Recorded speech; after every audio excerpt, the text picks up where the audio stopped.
global project called Uni in the back. So to identify if this website is blocked or not, we are using Uniprobe's probe engine. Uniprobe is an international project that has been that's dedicated to combating censorship across the world. And by using their engine, we can accurately identify the blocks. Next, you might be thinking, Uniprobe is an international project. Why don't you just use that? The thing with Uniprobe is that it's a very sparse data set, as in your data is only the data set only talks about your nation, like your country, which is India, and it talks about the ISP. But then the thing is, as I mentioned before, some data blocks are limited to regions like Kashmir. How is Uniprobe going to identify that?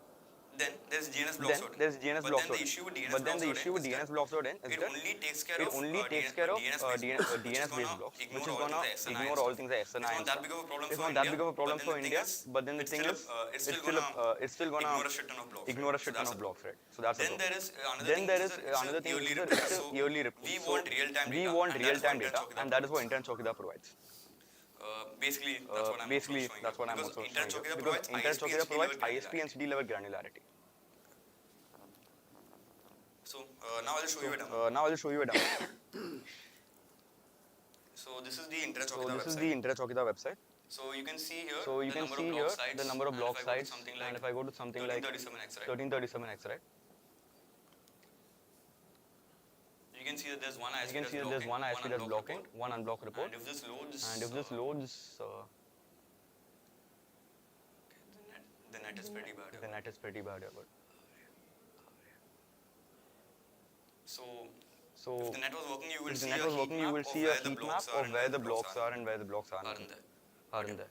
So now I would like So to now show how I would like to show how a user would like to use Internet Chowkidar. use So Internet for that, Chowkidar. So I for that, I have my GitHub GitHub releases page for Internet Here you Chowkidar. can see Amog has Here you can see Amog has version released 1.1.2. version 1.1.2. You You can download the Internet Chowkidar Internet Debian Chowkidar file, Debian file, AMD64 the AMD64 which I already downloaded here. which I already downloaded here and So now installed. I would like to So now I would like to run one second.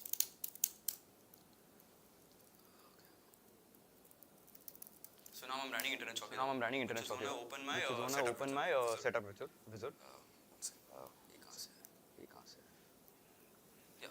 So you can see here there's a So you setup can wizard see here open. there's a setup wizard We'll ask you open. for the We'll ask you for the default want API because we want people to use Internet Chowkidar to outside use also Internet because Chowkidar outside also. This because project can be used in this any project country. can be used in any And country. the default And the inet.watch is default for India, so I'll inet.watch is just for continue India, with that. so I'll just continue with that. There I can put my city name. There I can put my city name. This is what gives us the city level granularity, right? So I'm gonna put Chennai.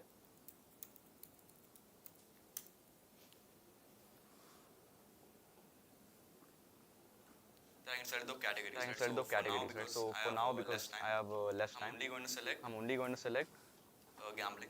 gambling, for example.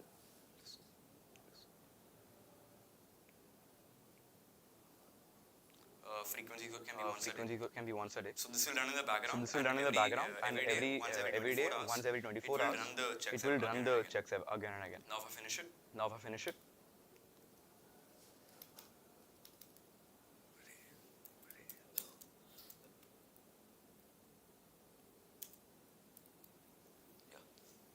now it's finished. now it's finished, it'll close the window and I can run Internet Chowkidar again. I will just want to run this from CLI so you can see what is actually happening in the So when background. I open it now, So when I open it now, it's running a check cycle. it's running a check cycle, If you can see. if you can see. If the net is good enough, it If my will net see. is good enough, it will see. So it's first trying So it's first trying hide.me. If page show is not blocked. Page show is not blocked. Again, it will not be Surfshark, again it will not be blocked. And this is all being sent. And this is all being sent to the actual real time internet, to the actual Chowkidar Internet server. Chowkidar So server. if I go here, So if I go here,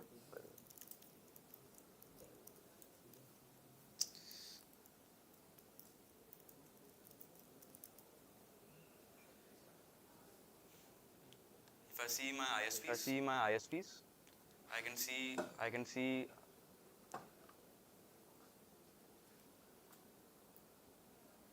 Bharti Airtel, Bharti Airtel, GRPS, LTE I'm GG, using. LTE I'm using. I'll show me that I'll show me that hide.me is unblocked, PI is unblocked, Surfshark is And unblocked. by using And this for more by and more using this domains, for more and more websites, domains, more and you more can websites, will you will eventually be able to get a full data set of which sites are blocked and which sites are. For example, I'm pretty sure. For example, I'm pretty sure nia.sis block. nia.sis is blocked. So It should hopefully say it should hopefully there's a DNS say block. there's a DNS block. This is what I was talking about. This is what I was So there are talking multiple about. of DNS So there are multiple of blocks. DNS blocks. Airtel mostly uses DNS, so it shows This website was blocked by DNS. this website was blocked by DNS. But yeah, But that's yeah. about it from this. That's side. about it from Now this I side. would like to Now I would like to go back to the slides. So after So that, I want to talk about after that, I want to talk about the future of Internet Chowkidar because the thing is, this entire project this is useless entire project is unless you have the useless data. unless you have And the for data. that, we need people And to for start that, we need using it. people So to start the using main it. thing So forward the for main Internet thing Chowkidar forward is for to Internet actually Chowkidar is to get actually get people people to start installing installing it it, start and installing using it, it on daily basis. and using it on daily basis. Then the next thing is that it should be accessible because there's no point of having this much data if people can't actually understand it or interpret and it. this data needs to be And this good data needs to be enough good enough and sturdy enough that journalists and lawyers can use this to fight against censorship. And maybe if everything goes well, maybe the government will also be more transparent because be more transparent because they'll be afraid that people will actually know when they are blocking stuff. But yeah, that's about it. But Thank yeah, you. that's about it. Thank you.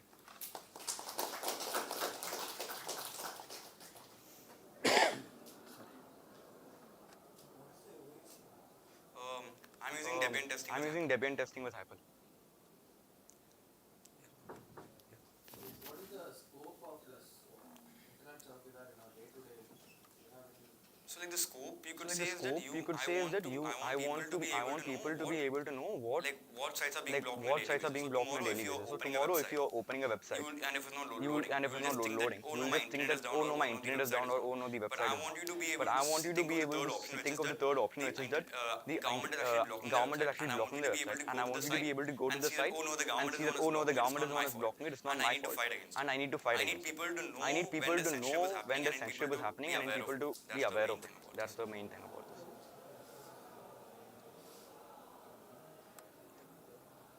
anything else, guys? Anything else, guys?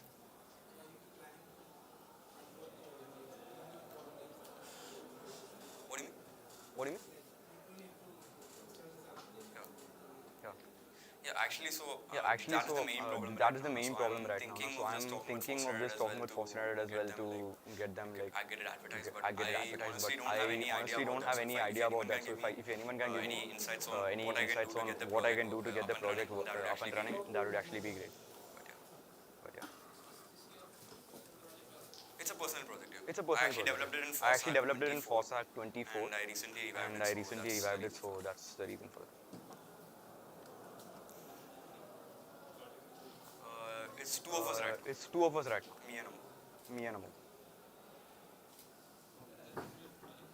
Oh yeah, I mentioned one before, right? There is DNSblogs.in. DNSblogs.in. So they actually just check for DNS for like a certain 108 ISPs. ISPs or so. It'll show you that this website is blocked and Airtel is blocked and ACT, but it's open in MTNL, U, and This is another one, but they this only is have another one, but they only have DNS DNS and it's a yearly report. Yeah, Inter shutdowns is for Inter shutdowns is for a complete blanket shutdown. shutdown. We are trying to see for censorship because Inter shutdowns are Inter shutdowns are going to affect most of it. Because like if you are living in somewhere like Chennai or Mumbai or they're whatever, not going to block they're not going to block your entire certain internet. They're going to block certain websites websites that they don't want you to visit. only if you're winning. So that's why I shutdown think is important, obviously. shutdown is but then important, this is obviously, something but that then will this is something that will affect more people. Collaborating. I reached out to IFF before this, but then they weren't interested because they also have financial and other issues, right? So, But hopefully SFLC. hopefully SFLC, Kiran. That's it. That's it.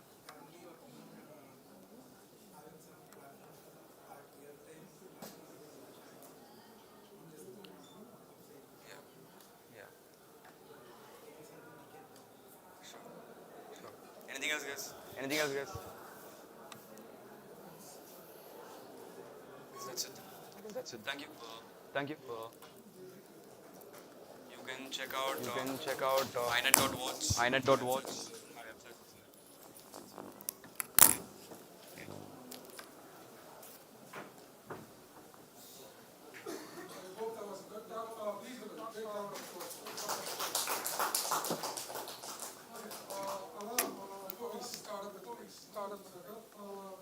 How is your day going today? I want to introduce myself. Going to be a host for the next few hours. So, how's your day going? How do you like the evening? How do you like to? It's good. It's good. Okay. So we have. Mike.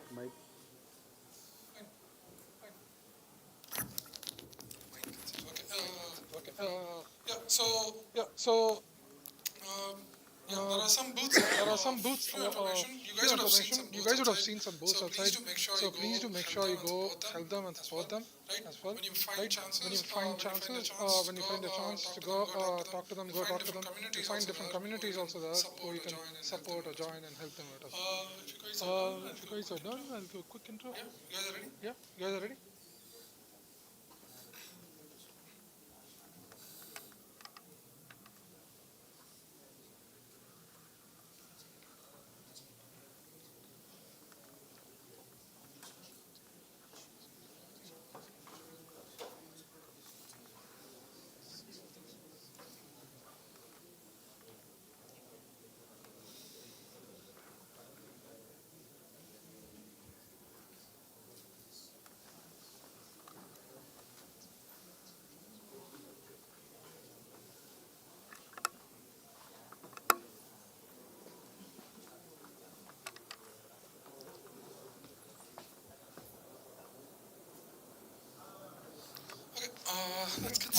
Let's get started then. Yeah. Almost set up right there. Okay. Please welcome Sai Swarupa as well as Nandakamarans and the Nanda. They are here to talk about how you can secure your supply chain with open source. I'm also curious to listen to this because I've not seen this before, so I want to listen to this as well. They are from Presidio, and please give a big round of applause for them.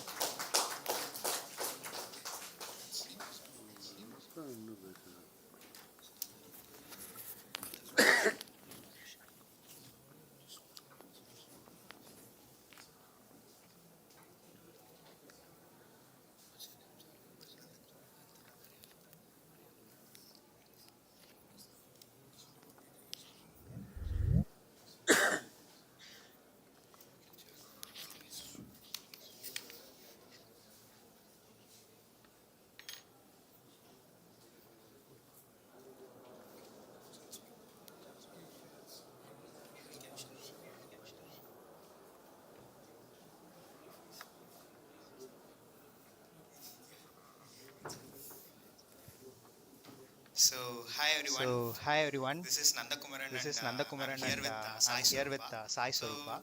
So, before starting this thing, I just want to say there are two inevitable things that happens to us every day. One is the technical difficulties that we ran into before an important meeting, and then the software supply chain attacks. So these two things are not evitable, but we can try to keep us secure by having some kind of methodologies and follow them. So today we are going to explore that in this forum, and we are really excited to share the stuffs with you.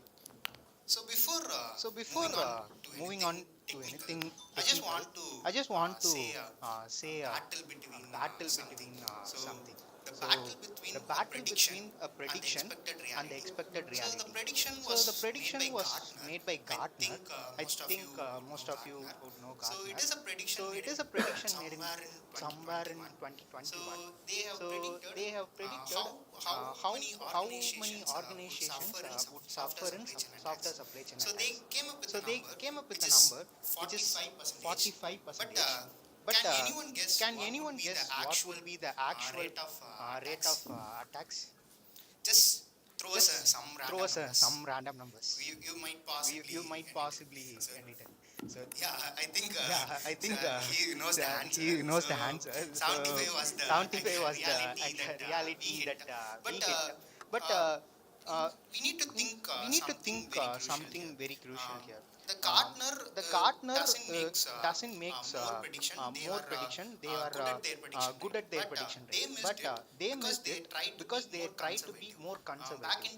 Back in 2021, we don't have the AI support, the LLMs, but today we are having much exposure to that. So even you guys know the Claude Mythos attacks, right? So they are having the glass thing. So these type of activities was never existed before in 2021, so that they were conservative. But today's environment is totally changed, and it was a mess. So how to be secure ourselves in our organization, or whether you are doing a FOSS project, how to stay secure. So that would be our important concern for today. Yeah, Yeah. So to So continue to with that, so continue we with can that, see so some we of can the see some of recent the attacks recent which attacks we can which we can take a deep dive take into. a So deep dive any into. cases So about the any recent cases about the supply chain recent attacks? supply chain attacks? Yeah. So Yeah. one among them So was one among Axios, them and was if you could Axios, see in and if you here, could see in here, speaking of speaking scientifically of or a normal scientifically person, or a you normal would person, see this you as a would worm, see right? this as a So worm, right? exactly, So exactly, this is a this is a silent worm, or in in non-technical aspect, it non-technical just aspect, it just penetrates deep into the penetrates deep into earth. the So earth. So relating to that with aspect. technical So aspect. this So was this something was in late something in late 2025, which 2025, had which had silently penetrated in silently all our penetrated in all our installation dependencies. like So dependencies. as So as I'm not sure who had I'm not attended sure who the had attended mail the hall Vijay Vijay's meeting Vijay's that meeting, Meta that monkeys. So Meta he told monkeys. that I So know he told about that I this know about sudo this install, and it sudo boom, install, and it it got boom, installed it everything. got installed So everything. he So though he though installed he everything, installed but everything, but are we installing the are right we installing the dependencies? right So there dependencies? comes So there comes, this is what this is what everything does. So everything does. silently So it silently it introduced a introduced a uh, uh, difficulty, or it difficulty, or compromised it the compromised the npm install npm packages, install and some of packages, which and had some of which had also got also affected in got here affected for in here dependencies. for So before you dependencies. So install before anything you or install something, anything or so something, so we just give the we commands just give the commands we just use. we So just use. So that that we have to we ensure have if to that's ensure if that's installing the right installing the dependencies, right or dependencies, maybe or with maybe with some mistake, or some mistake, or some extra dependencies extra had been installed. dependencies had been If installed.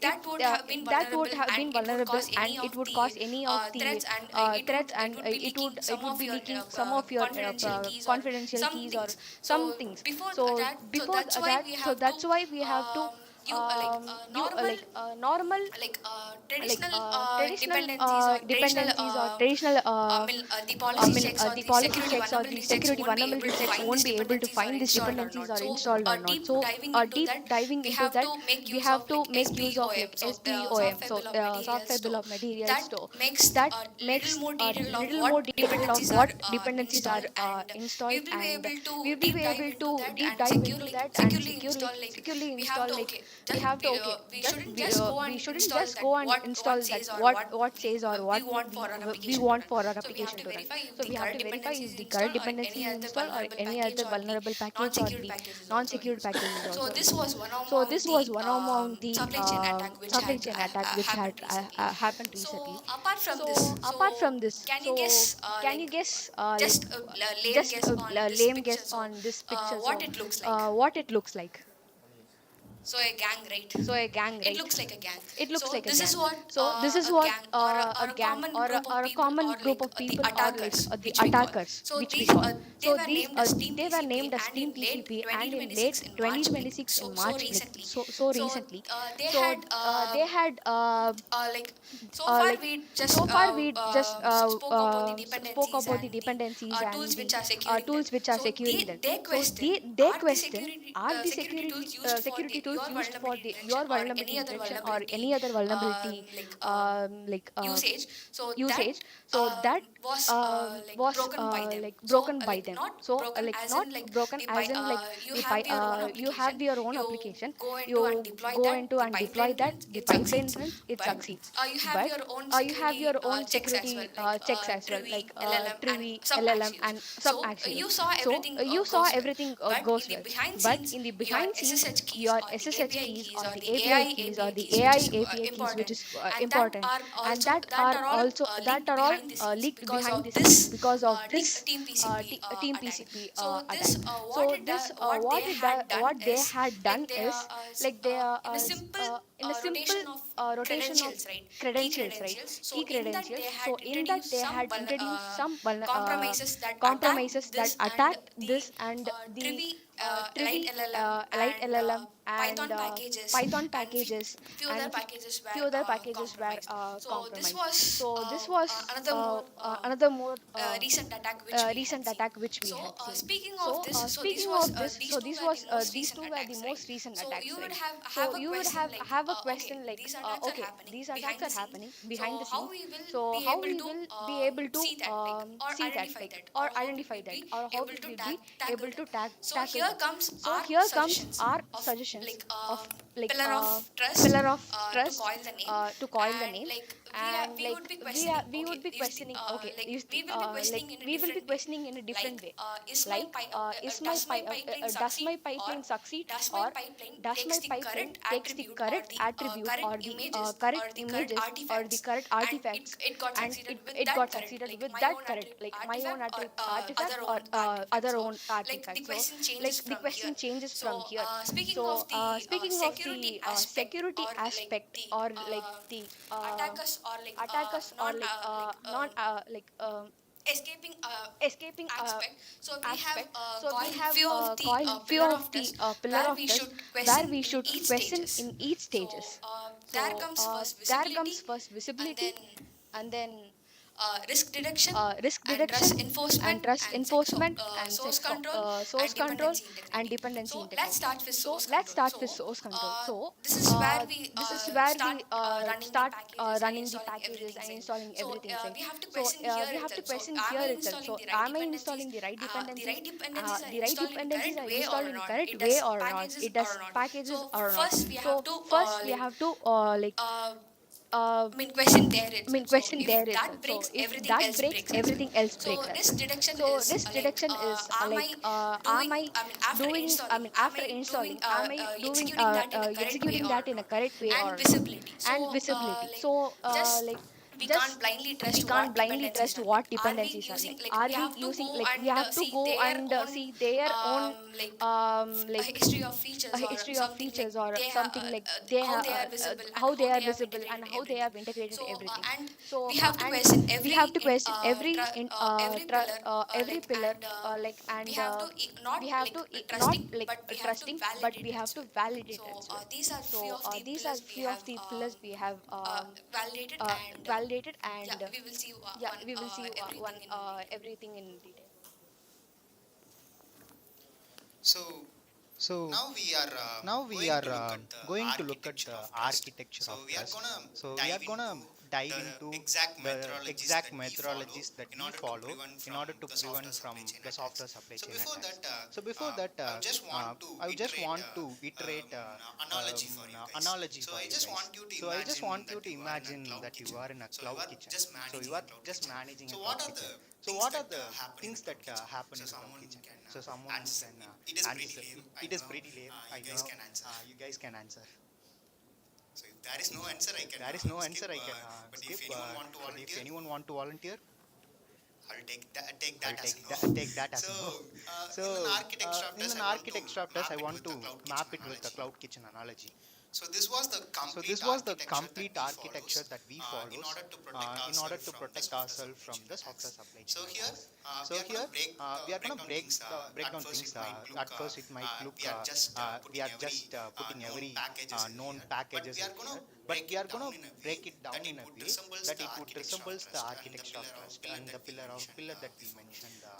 So first, we are just gonna zoom in to the visibility layer. So let's say the cloud. Let's come back to the cloud kitchen analogy. So in kitchen, the first thing that a chef or a person needs to know is what are the things that are available in their kitchen. So they need to have some kind of inventory of things that they have, so that they can make some good tasty recipe. For example, if they don't have a chicken, how they can come up with a recipe which is chicken recipe. So that kind of visibility that we need to have in our kitchen. So first, mapping this with our package here, we are bringing up Swift. Swift is a package that gives software bill of materials. So anyone know what exactly software bill of material is? So I would take it as no. So software bill of materials is a list of details that we have used in our dependency. For example, I know you guys would be coding software. The software solution has multiple dependencies, right? So each dependency will have further more dependencies. So if we don't have a complete picture of what we are having, we don't able to secure it or even detect what is going on. So for example, if I'm having an multi-billion dollar website, I might use Axios, I might use the normal fetch. If I am using React, React itself is a package. So we don't know what exists in our application without this software bill of material. So the first step for anything to be secured is the visibility. So we are now generating the software bill of materials. So there are a couple of ways that we can generate. One is SPDX form and the cyclone form. We don't go much in detail. Both are like the standard JSON format, but they are having different type of open source methodologies here. So the second pillar that we are interested in delivering is, so yeah, we have the inventory ready, but we need to know what are the things that are spoiled. Let's go back to the cloud kitchen analogy. So we have the list of things, a turmeric powder, chili powder, but we need to know when that would expire, or is that sources from the correct place. So we need to have some sort of identify the risk. So we need to identify the risk. So here we have in that architecture itself, you would notice there are two separate pipelines. One is for the application source code, the another one for infrastructure. Infrastructure, there was some pages where we go into the console, configure everything, and there would be a DevOps engineer would configure each and everything again and again. But today everything was in code. After Terraform, CloudFormation, CDK, so we are maintaining everything in our own stack and own code. So we need to protect that itself. So instead of we writing a open port, then some attacker comes and find that, we need to tackle that at the code level. So we need two separate pipeline. One is for the application source code and then for the infrastructure source code. So in that pipeline, what we do to detect is we are using gripe and tree. So as you guys, if you remember from the recent PC attack, Tree is also compromised. So even a vulnerability package is itself prone to damage. So that thing we need to keep aware of. So just coming back to the topic. So gripe and tree, what it does is it have a common vulnerability. So there we would be updating everything like what is the recent CD, what is the score of that, what is the score of that, what is the recent attack. So it has everything. Once we provide the software bill of material to gripe or tree, it would check with the table and it would come up with and say, oh no, this chili powder is expired, you don't want to use that. So that kind of ideology or that kind of detection that we need to have in our pipeline itself, so that it won't break in the future. Maybe there was an interesting use case, but I wasn't know that it is real or not. Amazon has a version back in 2003 or something. So they have released that version, but it has a simple vulnerability. So they have provided a coupon. So it has a simple vulnerability to exploit. So many of them exploited it and ordered.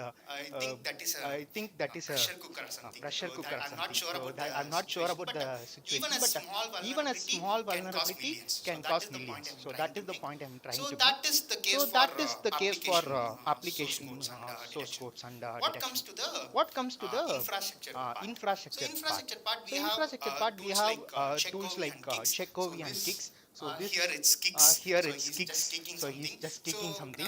So what that does that package do is we can check our infrastructure code. It can be Terraform, it can be CDK. We just have the tools take that up. It would go each line by line and it would check whether we are having any misconfiguration. basically we are opening 22 for everyone. So that is one misconfiguration. Or else we are opening some private port to a public. So these kind of configuration mismatch can cause us failure. So that is one thing that we need to find and mitigate even at the earliest stage. So we can't afford that to be happening in a large scale. So that is why we are taking infrastructure pipeline and including Chekove and kicks, so that we are managing that.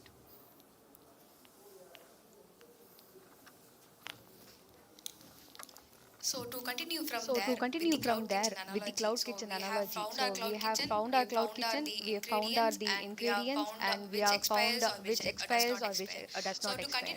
So to continue with that, many of you would have played Purple Palace. I hope so. I have played because like we will be making the cakes, or we will be having that faces around or like something. So imagine that cake system. So you have many orders. So you will be like one cake order will be totally different from other cakes. So this is where the same thing. So imagine this as pipeline. You have both application pipeline and infra pipeline. So both will be separate, right? So we have to maintain that separate, and application pipeline will package. For example, it will package everything and upload that, and it will run for the APIs or etc. And the infrastructure pipeline, what it does, it spins up the AWS or Azure resources. It does. So both the pipelines will be there, and both the pipelines will have their own artifacts. So say we run the pipeline, but you see that the pipelines are succeeded, but accidentally you look the application has failed because it might would have mismatched because of the artifact mismatch. So here where like we have the two cakes, we have to like pass the cake in such a way that it matches with the customer's order. So that's where we deliver the right order, right? So for that matching we pass like there comes the technology as cosine from the 6 star, which like um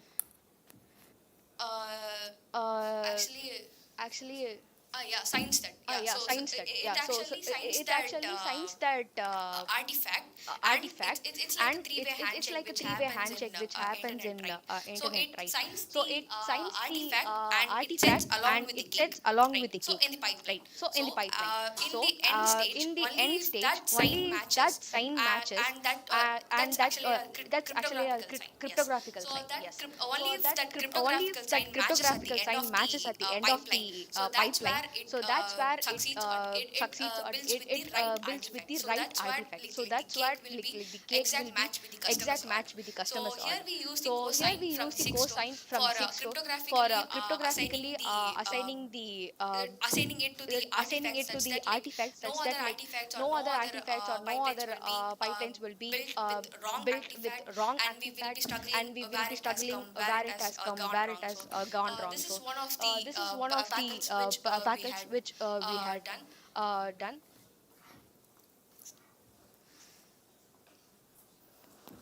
So continuing with that, we have prepared the order. We have two cakes. It's for delivery, and it needs to reach to the right customer. So that's the next step. So the kitchen people or the chefs will only be concentrating on preparing the cake. So who will be delivering, or like who will be monitoring that? So there will be a manager or a assistant manager or such a person which will monitor the cake's delivery for the orders and to the end customer. So similarly, we have done everything. We have signed our artifacts. We have identified whether it's correct dependency or not. We have done everything. But have we done in a correct way? So that's where we question. So is this validation is correct or not? So we have to decide whether this is correct or not. There comes this open agent policy. Yeah, so there comes this open agent policy. So this we defined the policy as a code where everything like will be checked with the policies, and like we will be questioning, is my pipeline completed, or like is my pipeline completed with the correct dependencies, correct policies which it had enforced in our company. So this level of trust and this level of validation and this level of decision must be made before like passing everything. Not just we have to check everything has been successfully smoothly done, or like the end material is correctly done as expected, or it does not like affect any people going further, or who uses it going further. So the next pillar is something different. So let's say you guys have eaten in KFC, right? So the KFC has a special recipe that they would own. So the taste would be similar in every cases. So how, what if they are sourcing it from a different vendor? So what would be the case? So the taste would differ. So their sales would be down, and then the customer would lose their interest in KFC. So that is the same case with software. For example, we are baking our 1 million or billion dollar idea, but we aren't sourcing that. We aren't sourcing that from a trustable place. We are just sourcing that from a random place, but it is also trusted. But I'm making a point that it doesn't seems trusted as before. So for that, we need to have a certain methodology or a certain place that we can get the ingredients, or we can source the materials which is be approved. So that is the overall point. That's why we are introducing Sonotype and JFrog. So these particular registries would have our complete inventory list. For example, if I'm using Axios in case, so I was pinning that Axios to a particular version. No other version would goes into my pipeline as well as the developers. So in that case, the recent attack that Axios was under doesn't affect my company. So that is the way that we need to think in before that we releasing something. So that comes to a overall picture. I think I have zoomed in, zoomed out. We have explained each pillar. Now let's take a complete flow of how the things flow. First, let me start with the internal artifact registry. So that is where we pull all the npm packages or Python packages, depending upon the languages that we require for our software, and put it there. We, as a developer, would make that as a source of truth. We never take the exact npm version or the latest flag. We just ping that packages, and we are only sourcing from that. After our work at our local machine, we just push it to GitHub or anywhere the code repositories. Then there comes the application as well as the infra pipeline. So the application pipeline would follow the SBOM creation, the vulnerability assessment. Then we are going to sign with the trust. We are the one that that pipeline is the one that has built that artifact, so that it can pass the validation from our gatekeeper. In that case, it's OPA. That would also have further checks like we are not using any so and so packages. There is no vulnerability. Then we are putting it in the public cloud. So there is the another pipeline that is going on, that is infra repository, which goes into our Checkov and Tix, which has the yearly signs of misconfiguration. Then it also goes to the gatekeeper, which in this case OPA. Then it finally reaches our customer. So what is the overall point of spending this much time in order to securing that? Take an example. We as a developer would have an AWS configure in our machine. We might have cloud token. For example, if the Sai Hulud attack or the previous Team TCP attack lands on our developer machine, it would compromise. So the AWS credential and then the cloud token might be spread, but it doesn't makes a big sense for us. We might revoke the token. We might get a different token. But think in terms of an enterprise. They might have a CI/CD pipeline which has the token purged in. Some of the attackers might spoof that CI/CD pipeline, and if they gain access to the pipeline, that would uh, that would gives us the next set of wave of supply chain attacks. The first set we have discussed is Shy Loop.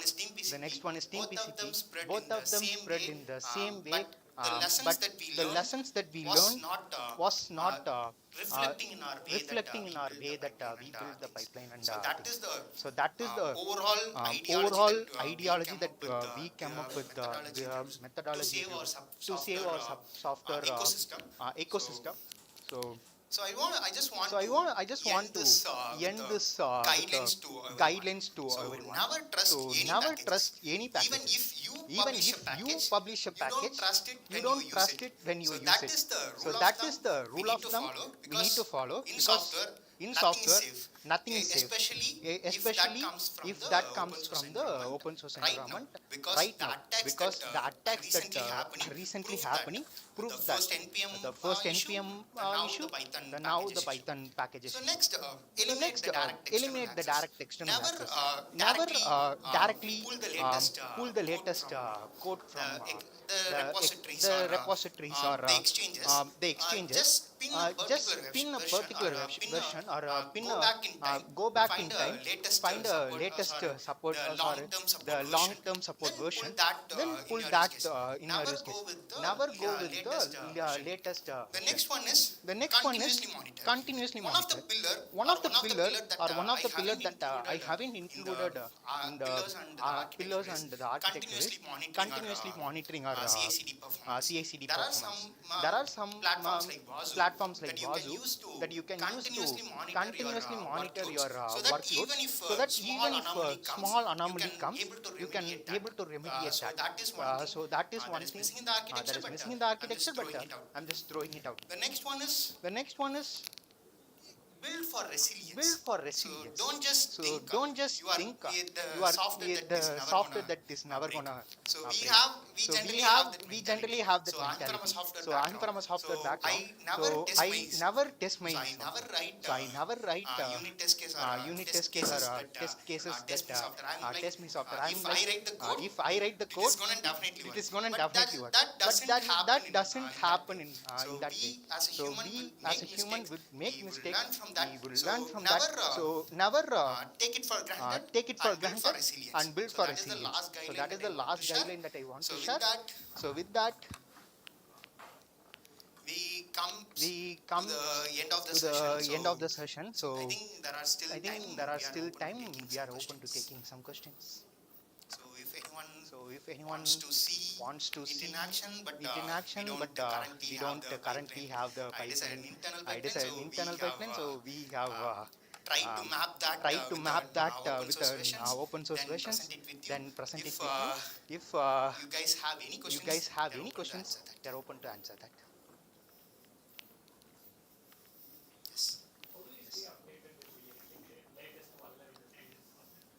So it's very easy. Just follow Twitter. So the team, yeah, yeah.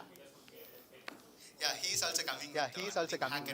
But it doesn't. Actually, it is never a single platform. That is one of the truth. So you need to follow Twitter, you need to follow Hacker News, you need to if you need to stay updated, you need to have us all the way open in every place. Because the team PCP, they are very active on Twitter. If you go and ask them how they attack the light alarm, they would answer. So that is the kind of publicity that they are following. We just wanted to stay better, so just have an eye on those accounts. So if you ask any certain website or something, I would say the CV register. So that would have all the latest CVEs. So that would have all the vulnerabilities detected with the exploit and how to remediate it, which version it happened, and which technology it happens. All information would be there. So that would be not a formal way of identifying the issue, but it was a way. So there is no single place of truth. Yes. Yes. Yes.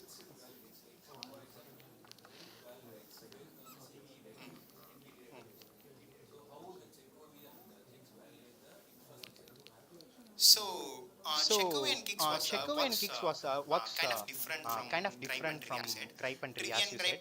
Tree and Gripe has a vulnerability database. It would check those things. It is a pretty standard. Checkaway and Kicks have a misconfiguration list.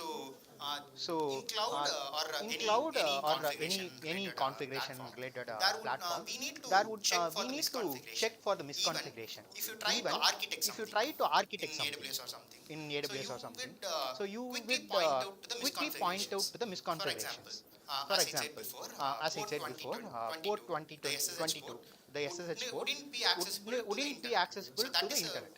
So that is a misconfiguration that we might come up with. But there are a lot of ways to remediate it. We can use config. So otherwise it would go in the AWS direction. But I just want to keep that in the open source fashion. So it basically boils down to the misconfiguration. Yes. So these were the misconfiguration that happens regularly. These are the attack patterns. So this is what we are checking with.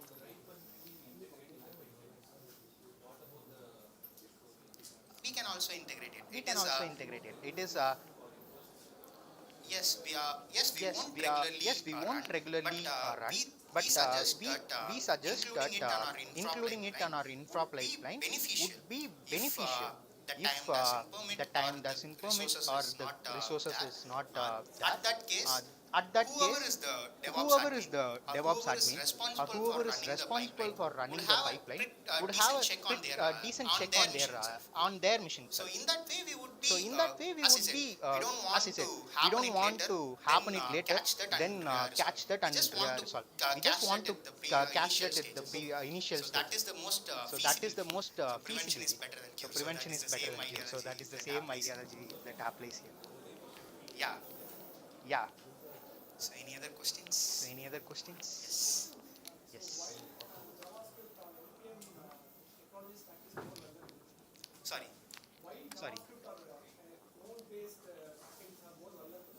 So there was a lot of answers to this, but I would first start with the Shai-Hulud attack.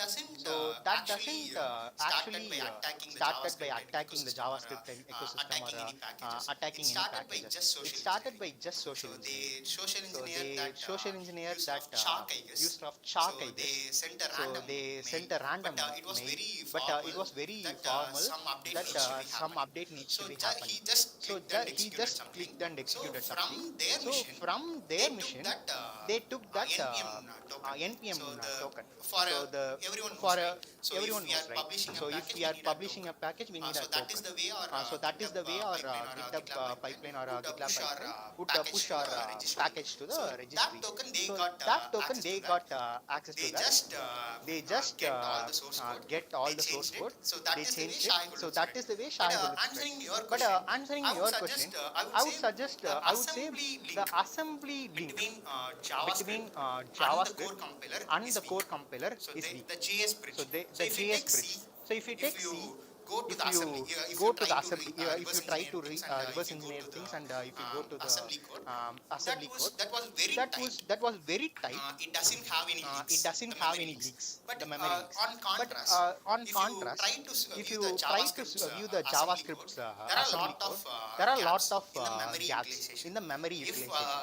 If a program wants to run from that particular memory, I can easily alter that memory location to run my code. So that is one of the vulnerability or easy fashion that most of the pro level hackers are using. But it doesn't mean that it is mostly vulnerable, but there is a place that they are getting used to. So that is one thing. The another fashion that I was seeing more often nowadays is the Unicode related attacks. You would see some random file. There won't be anything in your eyes. So it would be very normal function, but the size of that particular file would be very large.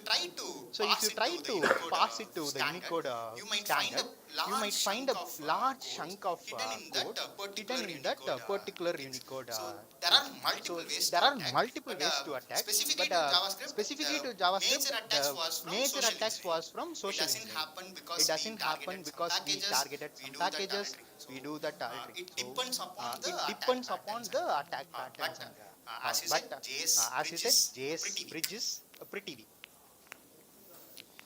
Why people are using Why people are using that that is a million dollar question. We doesn't have a reliable replacement for that. I would replacement say for in that. that way. Uh, we have PHP, but there are no new websites that are using PHP. But JavaScript is not the same way. JavaScript has billions and millions of websites. Everyone used to it because it's very simple. Even though it throws us weird things, like number 1 plus string 1 is equal to 11. So these kind of things happens, but the developer ecosystem or the companies that are pouring money in order to generate something from JavaScript is high.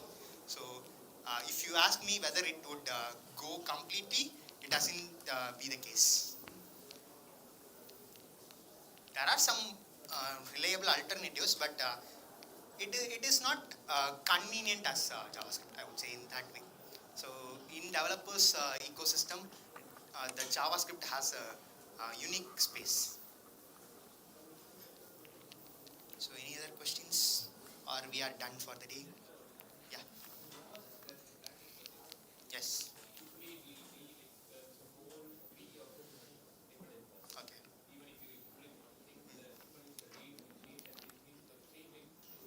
So the log.json. Hmm.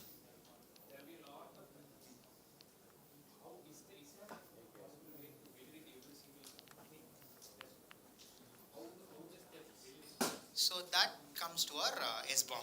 So that is the SBOM file. So as you said, the package.json does have our only used packages.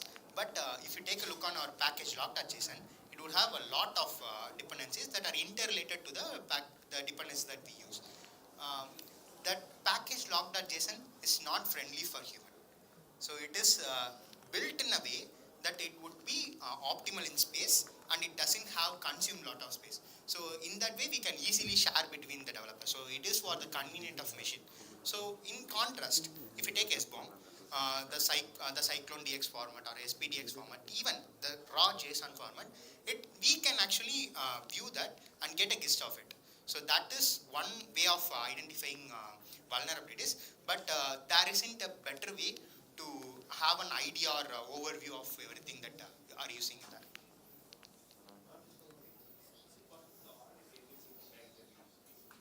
That is possible.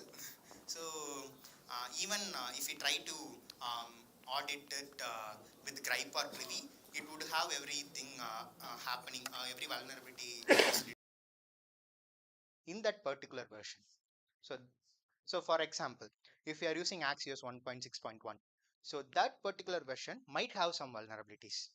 So that vulnerability database, the trivia or gripe use that and gives us all the list of vulnerability issues that it found in that particular package. So that kind of audit we can do that.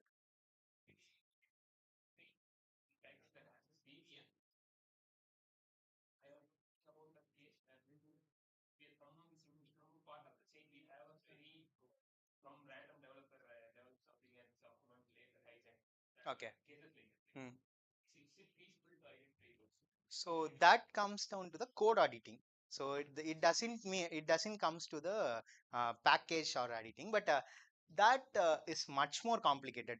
To be frank, for example, if we take Firefox, where some developer might introduce some particular stuff of code that might be prone to a memory leak, and that could happen, right? So identifying that kind of thing requires some set of application security skills. It doesn't there isn't one tool that can help that.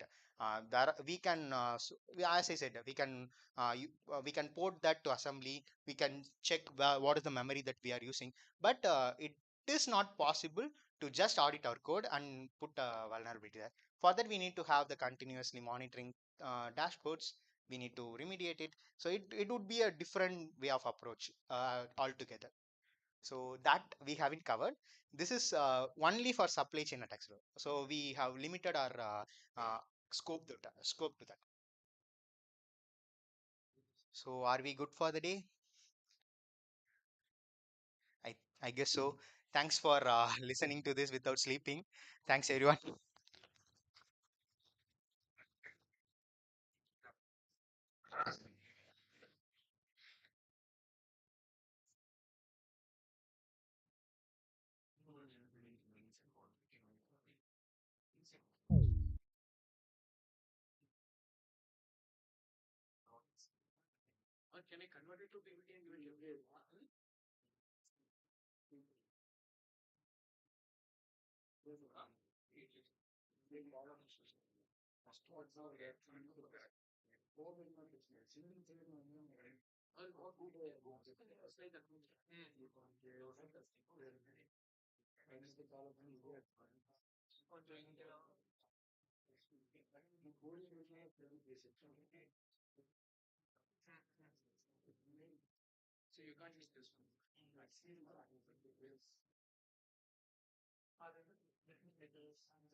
Hello.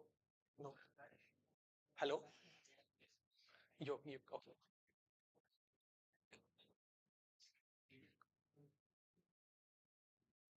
Right. Hello. Can you hear me? Okay.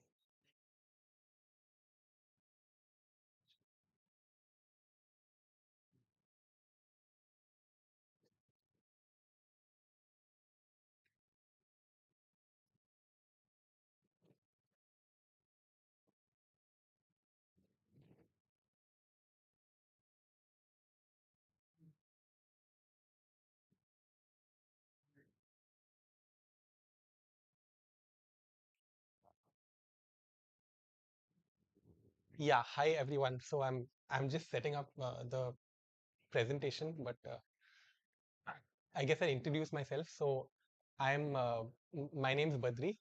I'm a freelance developer and also a writer and illustrator. Uh, but like software is where I earning my money from at the moment. And is how's the presentation going?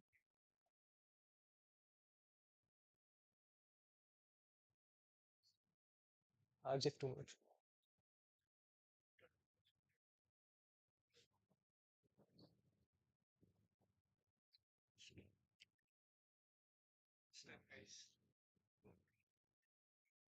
Oh yeah, there it is.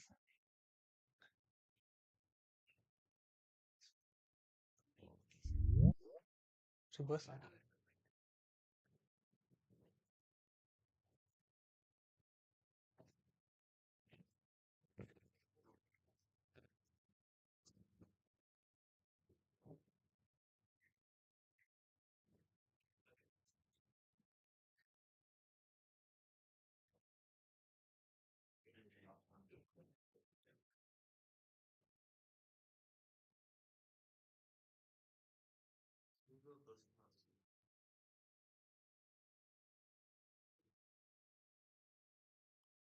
Okay, yeah. So I work a lot with the XMPP protocol, which is like a mm, open standards messaging protocol. I'll get to that in a bit. And I have a flip phone, so you might remember this from like India Foss conference last year. Um, Before I start, how many of you have watched the what? How many of you have watched the newly released movie Like? like love insurance company. Okay, did you like it? What did you think? Okay, so it's like I saw it recently and I found it fun because it's like uh, I mean, it's got a very futuristic vision of how Chennai looks in 2040.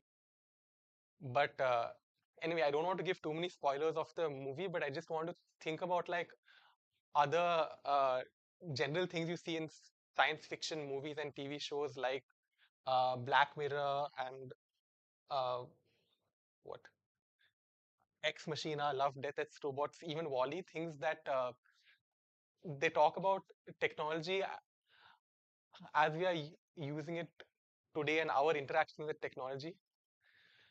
And usually it's kind of like there's a lot of focus on the negative side of technology. So there's something that went wrong, or like technology is meant to solve a problem, but somehow it doesn't work.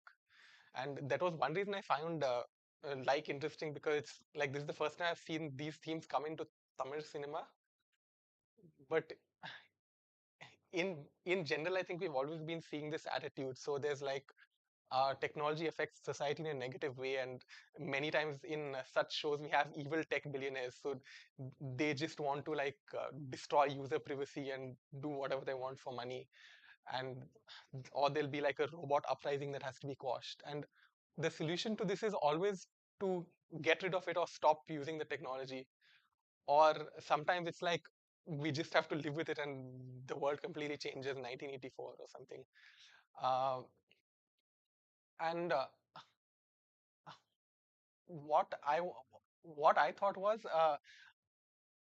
I wanted to push back against this idea that the opposite of bad tech is to have no technology at all. I think it's good that people are aware of these issues. They're not just blindly picking up any new technology that comes up. Uh, but now that through these shows and through like books and stories and everything, more people are aware. So we need to take the next step of saying what is good technology.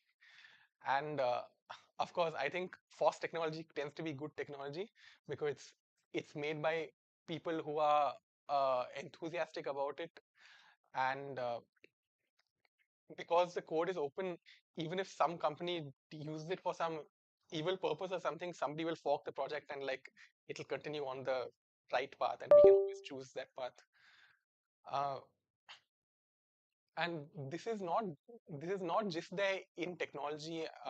In software, as we know, we have like free and open source software, but we also have open data. So where you have open data sets like OpenStreetMap or something, like which is the Wikipedia of maps, you can say. So that has public data where you can run analysis. And I think uh, in Kerala during the floods a couple of years back, that was used for like to help people in real time, and also to make like to conduct analyses for later of how to like prevent this such a thing from happening again. And then we have like open soft, and then we have open hardware. So not just the software, but even the hardware, you have this like the diagram of how to make it, and you can make it out of, if something breaks, you can just buy or 3D print the component and replace that part. You don't have to throw away the whole device just because the speaker became loose or something. And today I want to talk about another thing on similar lines, which is open standards. And before I continue, I just to get a sense, when I ask what is a standard, what do you think? Any examples?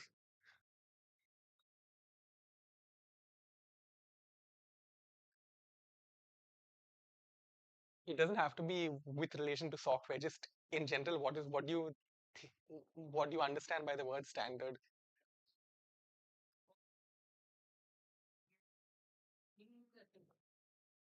That's the standard here. I am saying that that's the standard. Yeah, that's fair enough.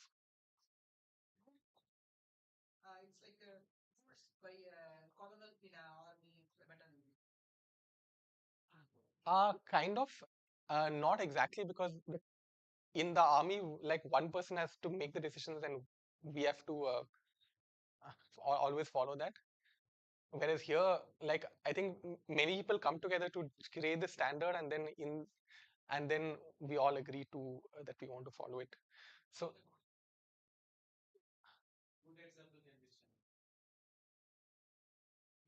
I guess if it's a good example, and then many people decide it's good and like start following it, then it becomes a standard.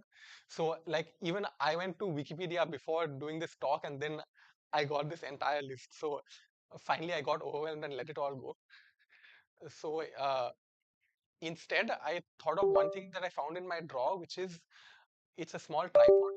I actually wanted to bring it with me to show you, but I left it at home along with my HDMI adapter, which is why I have to borrow a laptop to do the presentation.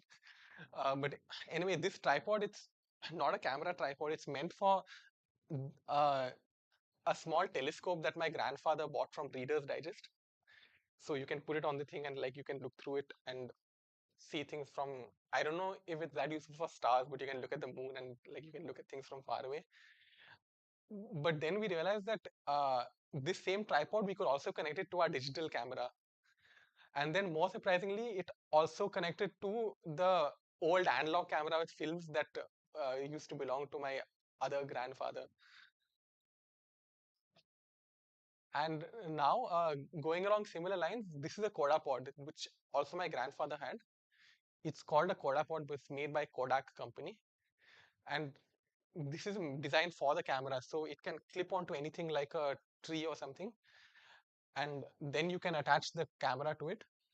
And the thing is, these connectors are the same. So you can also attach like any of these other things to the quadrupod. And I think I really like this example of, because it's demonstrating what a standard is. Basically, it's that screw size. I think a quarter-inch screw or something. And over time, anything that needs to connect in this certain way, they've decided to use that. And it's also being used because of that. We are also able to use it for purposes that we may not have thought of before. So whoever made the quadrupod thought, okay, it's a stable thing to keep the analog camera, but now we can also connect the telescope there. And recently my brother bought one tripod for holding the phone. So there's one like clip that holds the phone like this, and under the bottom there also there's the quarter-inch screw, so that can also connect to all these things.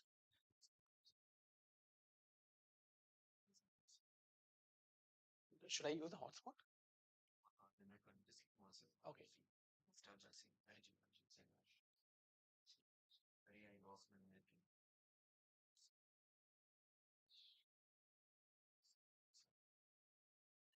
Can you change the slide? Okay.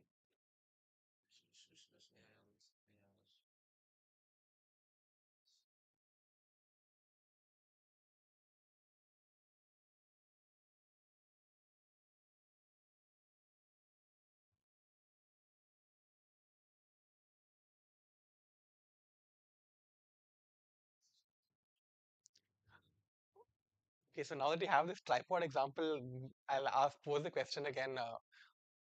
What are some examples of standards that you've seen in your lives?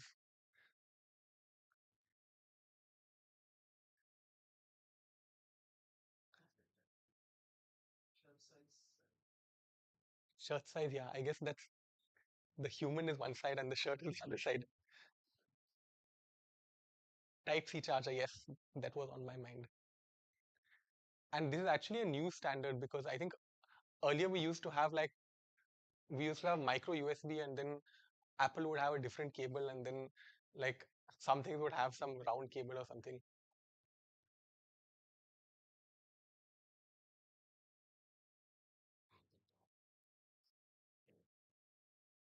Okay, moving on. So now I told you I'll talk about the phone. So this is a Nokia 2720 Flip. You will think you might, by looking at it, you might think it's just a normal button phone, but it's actually, it's not a smart, I don't want to call it a smartphone because it doesn't run Android or iOS, and it doesn't, you can't install those apps, but it's still a smartphone in the sense you can write apps for it, and it's lower powered. It's got less RAM and CPU, but the apps are written in web standards, so you can use HTML5, CSS, and JavaScript and write apps for this. And it's still like got the sturdiness of the Nokia. So like I've said, it's fallen on the floor of the trains a couple of times and nothing's happened. Uh, and I'm just repeating. I did this exercise in India Foss, so I'm just repeating it. Whenever people see this phone, there are normally three reactions to it. So I wanted to raise your hand if like you identify with that reaction. So the first reaction is they see the phone and they want to play Snake. How many of you feel like playing Snake? Okay, it looks like we don't have many Snake enthusiasts here, but we have a few. Uh, the second reaction is just asking, how do you pay people, how do you order food, how do you do anything? And I'm just going to point out that this is my primary phone. This is what I normally carry when I go out. So are there any people who are having such questions? 2, 3, 4, 5, 6. Okay, I think like about a third of the room is having questions. I'll answer them later. I'll give you time to ask. Uh, the other option is people asking, I wish I could do that too. I wish I could just disconnect and carry this around instead of having a smartphone. Any people want to do that here? Okay. I guess sometimes it's also fair enough. You can like keep the smartphone for work and use this for going out or something, or the other way around. Uh, are there any people who actually have another button phone they want to share? Okay, it's at home. Okay, cool. Bring it to India first. So what can my phone do? I'm going to go a bit fast because we have a lot to cover. So basically my phone can do calls and SMS, email, calendar, Bluetooth, podcasts, hotspot. In fact, okay, no, this one I emailed the presentation to this computer using the hotspot. Uh, but it also can't use WhatsApp.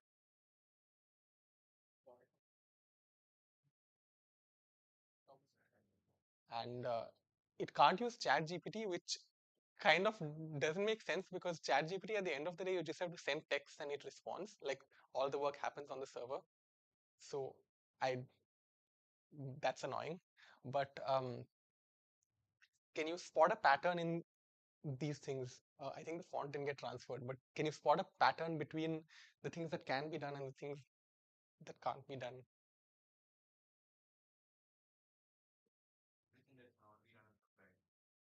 Yes, and everything that can be done is um kind of yes. That was easy.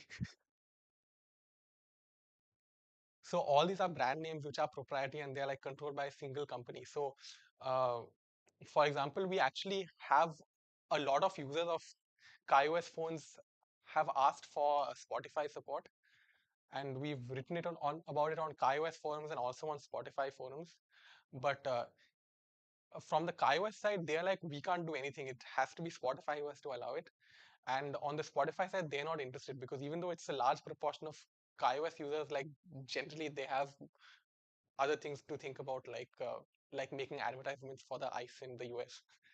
So um, because they have the control of the platform, we can't really do anything about it. We can try to hack it and do some third-party workarounds, but nowadays that's also becoming more and more difficult. Whereas all these things are standards, I think a lot of the name itself is standard XMPP, Bluetooth, 4G, and podcast is backed by RSS feeds.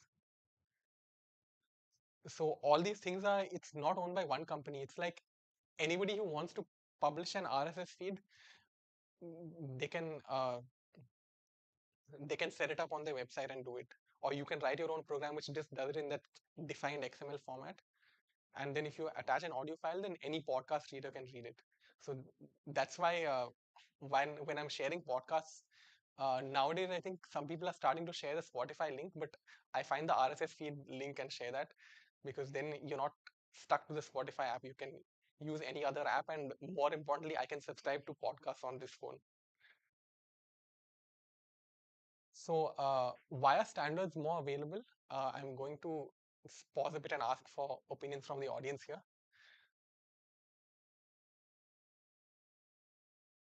Why is why are podcasts available on this phone but not Spotify? And yep, anything else?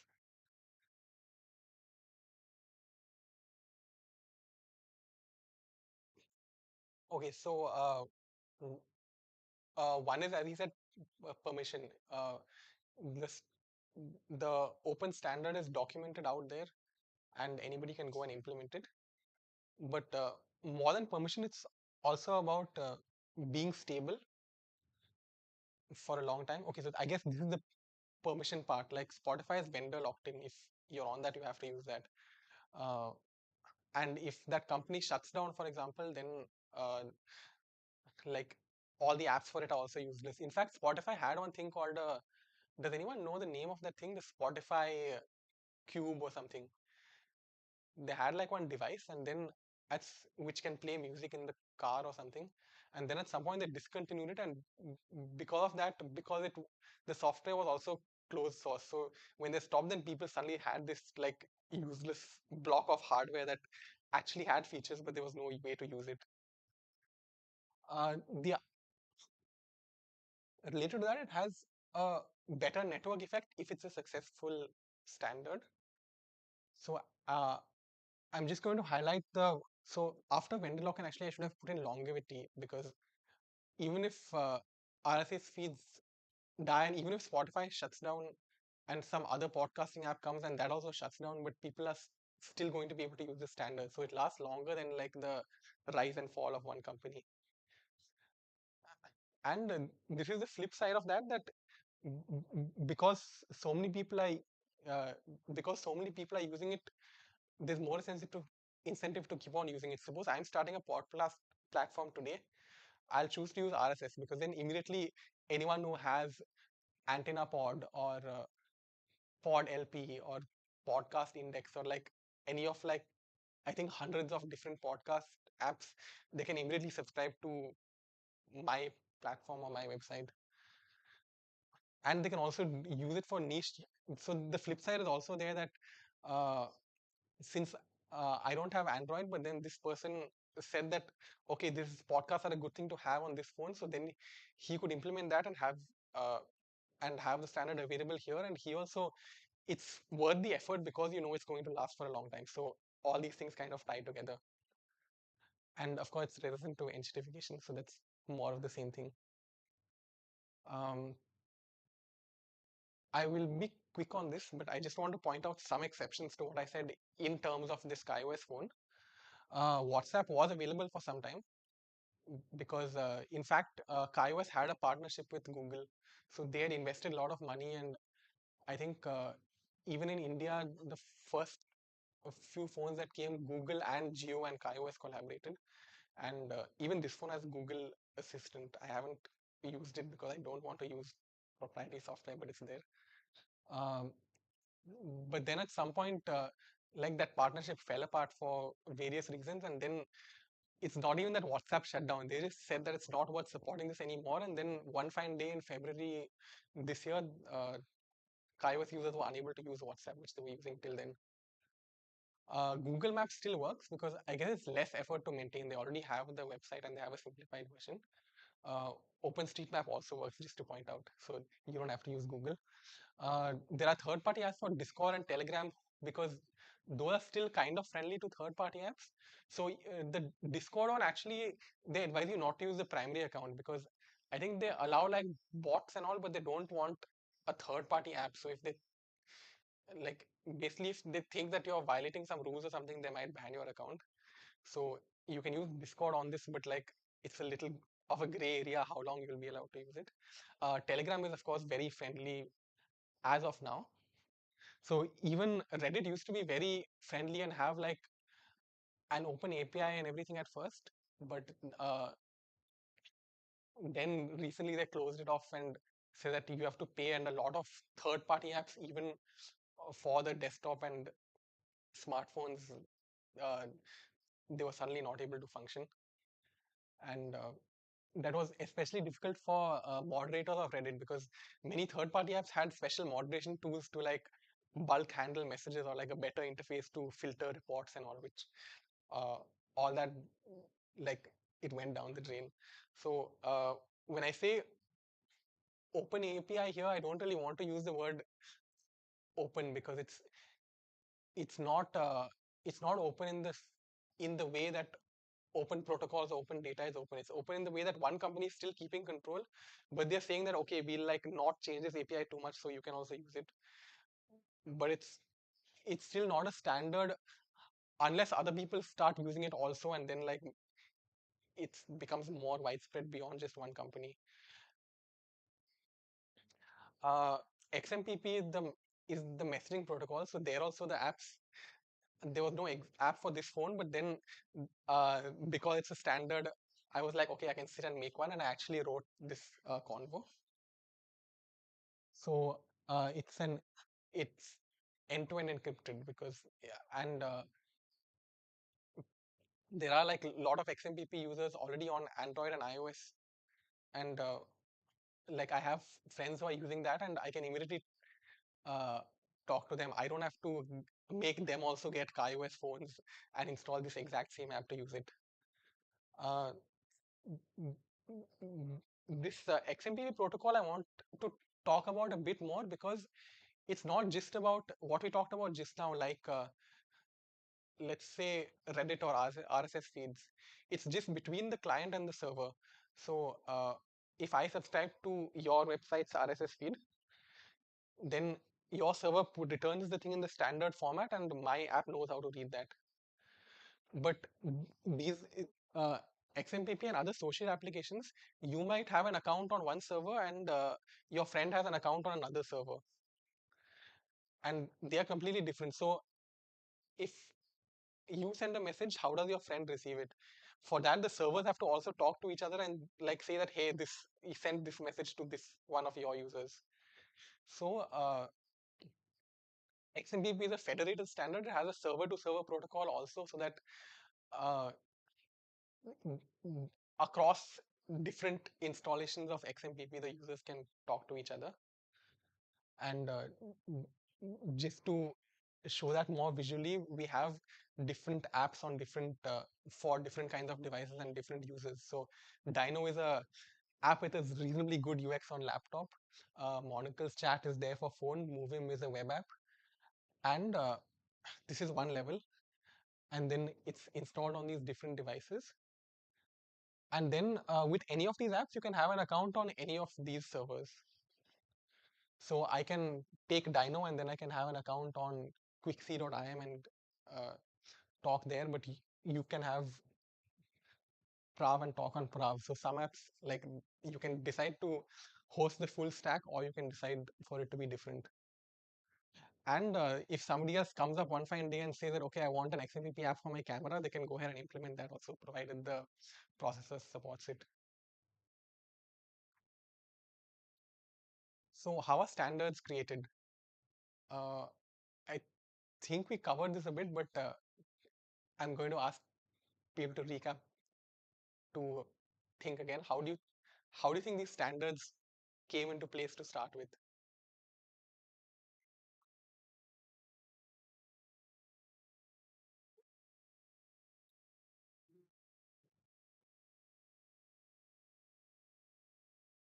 Uh, Maybe, I mean, POSIX was one of the early standards. No, but I mean, like in general, like let's say, let's, hmm, yeah, yeah, hmm, yeah, yeah. No, my question was slightly different. Actually, it was like in general, suppose take any standard. How does that new standard, like, for example, let's say a new standard comes up today. So how did that standard get there? Like, what is the process by which they come? yeah, the inception of, like, generally inception of standards, how does it work?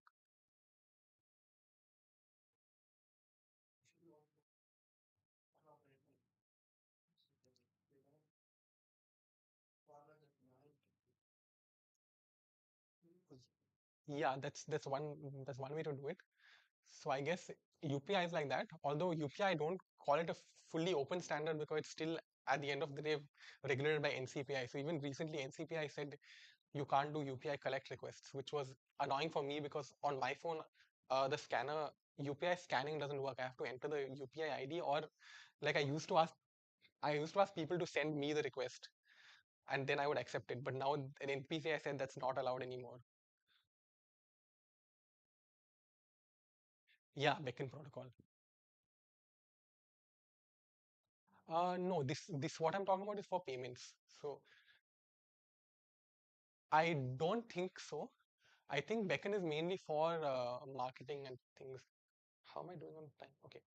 Uh,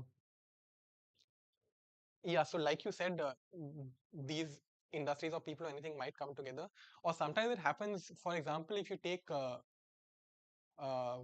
something like PDF or Excel format, there one company, so Microsoft made the format and they said that this is how it works, and then uh, if somebody else like LibreOffice wants to implement it, they had to reverse engineer and kind of figure out, okay, this is how the format is working, so we'll also implement it in the same way. And they actually had to do a lot of work to find out, like, there were so many edge cases that this is how exactly to render it here. And I think even now you might get 99% or something, but you won't get 100% same results on LibreOffice and the Microsoft Office. Uh, which is partly why not LibreOffice, but like whoever's predecessors, they decided to make the open document format where it's like actually the standard is documented and you read through the standards document which says that this is how to do it and you implement exactly that and then it will work exactly that way. So then over time it gets formalized into some body like Internet Engineering Task Force, Joint Photographic Experts Group. Or yeah, this is the example I gave of similar to Microsoft. So SanDisk used to make these TS cards, they were so widespread, and then at some point when they decided that we need a standard like SD card but a smaller version, since this is already there, and even physically production supply lines and everything were already geared to this, so they said let's make this as the standard and just publish how it works. So I'm a member of the XMPP Standards Foundation, and I've also been working on this, developing this app and everything. So I've been involved in it for a while, uh, and I'll explain the process of how the standards evolve. So even though you think it's standard, let's say the half-inch screw. Uh, the half-inch screw is not going to change drastically over time. We're not going to think that suddenly we need to have a we need to increase it by 2 millimeters or something. Like maybe there's some engineering edge cases where that is there, but in general, like it's just people have decided on it and then they continue using it. But for something like messaging, we want to add more features. Like now we want to be able to add emoji reactions, or we want to be able to add stories, which is it called stories in WhatsApp? The new like status in WhatsApp, it's called status. So we want to be able to add new features like that without breaking the old features. So now the important thing here becomes backwards compatibility. How do you implement the standards so that uh, a new the new features can happen, but suppose it's running on the older software, then it has to uh, it's called it's like graceful degradation. So on the older software, either that part will be ignored or something, but or there'll be a fallback option, but uh, the thing won't break completely. I think that's a common problem with normal JSON APIs, which are just specific to one app or something. If you're running an too old version of the app, then the API will break and then the thing won't work at all. But here we want XMPP software even written in 2008 to still be working today. Of course, it won't have modern features like encryption or the emoji reaction or something, but like the messaging features at least will work. So in the case of XMPP, it's decided by the XMPP Standards Foundation. Anyone who is interested can apply for membership. I mean, like if you're involved in XMPP, but you don't have to be a developer. You can also be using the software or deploying it somewhere. So basically, you have like some investment in the protocol, and then we elect a board who handles the administrative side of like making payments and things like that, and the council decides the technical side, which is thinking about these things that I said about backwards compatibility and which features do we add, etc. And they are voted by periodic elections, which happens through an XMPP chatbot. So we're doing like every level of dog fooding, and these new improvements are made through what are called XCPs, XMPP extension protocol. So it's like the base standards say that okay, this is the format in which you send a message.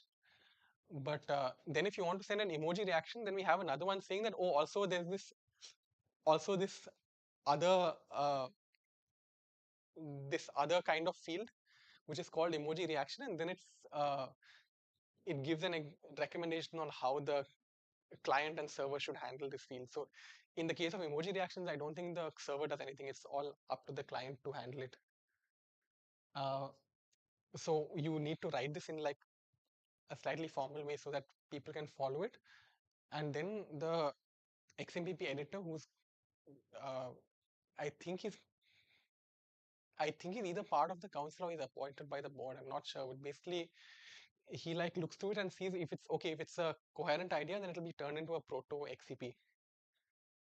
And then the council will vote on is this a good idea, and here there can be discussions. There's a standards mailing list, so somebody will they'll share that this XCP is there, and then somebody will comment that okay, but this is not working for my use case. Maybe I'm developing a different kind of client where there's some special uh, you need to be able to have, let's say the thing was only for one reaction, now you want to be able to have multiple reactions, and if that was not accounted for, they might bring that up. So taking that into yeah, I think it's like RFCs. So I don't know. I'm not so familiar with the RFC process, but that's why I'm describing XSF, which I know. But I like the original XMPP specs were actually made through an IDF working group. So I'm sure there'll be similarities. So after this, the council will vote on it and say that okay, it's experimental, which means it's kind of ready to people can start implementing it and seeing how it works. Uh, but the spec could still change. It's not set in stone.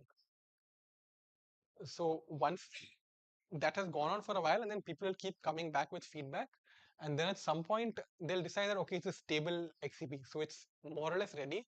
Now they'll do a last call, and now after this point, again the council has to vote to move it to the next level. And after this point, you don't make major breaking backwards incompatible kind of changes usually. So then it goes into release candidate mode. So release candidate mode means okay, now it's like the green light. Otherwise, clients might XMPP software might implement it just like, but knowing that they might have to change it later. So they might not spend too much effort on optimizing it and all because it might have to again be redone later. But at release candidate level, now it's almost like the final one. So the only reason there's another stage before this is once the release candidate is done, then they'll cast for call for experience.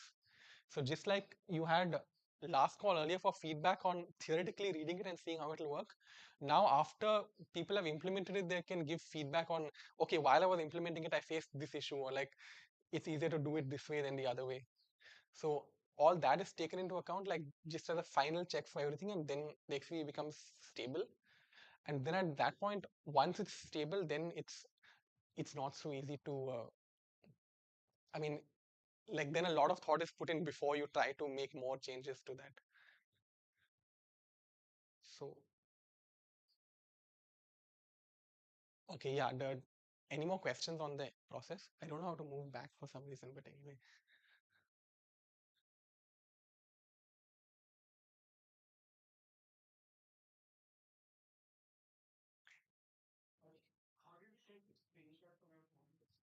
What screenshot?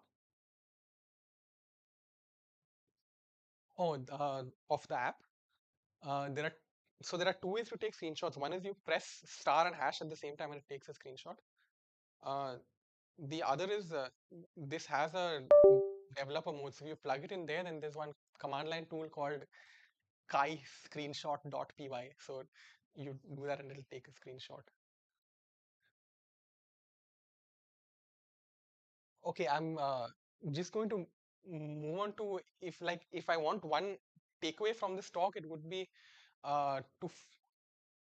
when you're deciding on technologies to use, or maybe even as a consumer on deciding what apps to install, uh, pay some attention to standards, not products. So you try to peel back behind the just the branding and see if it says uh, an email app, for example, then then you look back and say, okay, it's actually using SMTP protocol and IMAP protocol, and some services uh, uh, like hey.com, it was like one new fancily designed email service, but it doesn't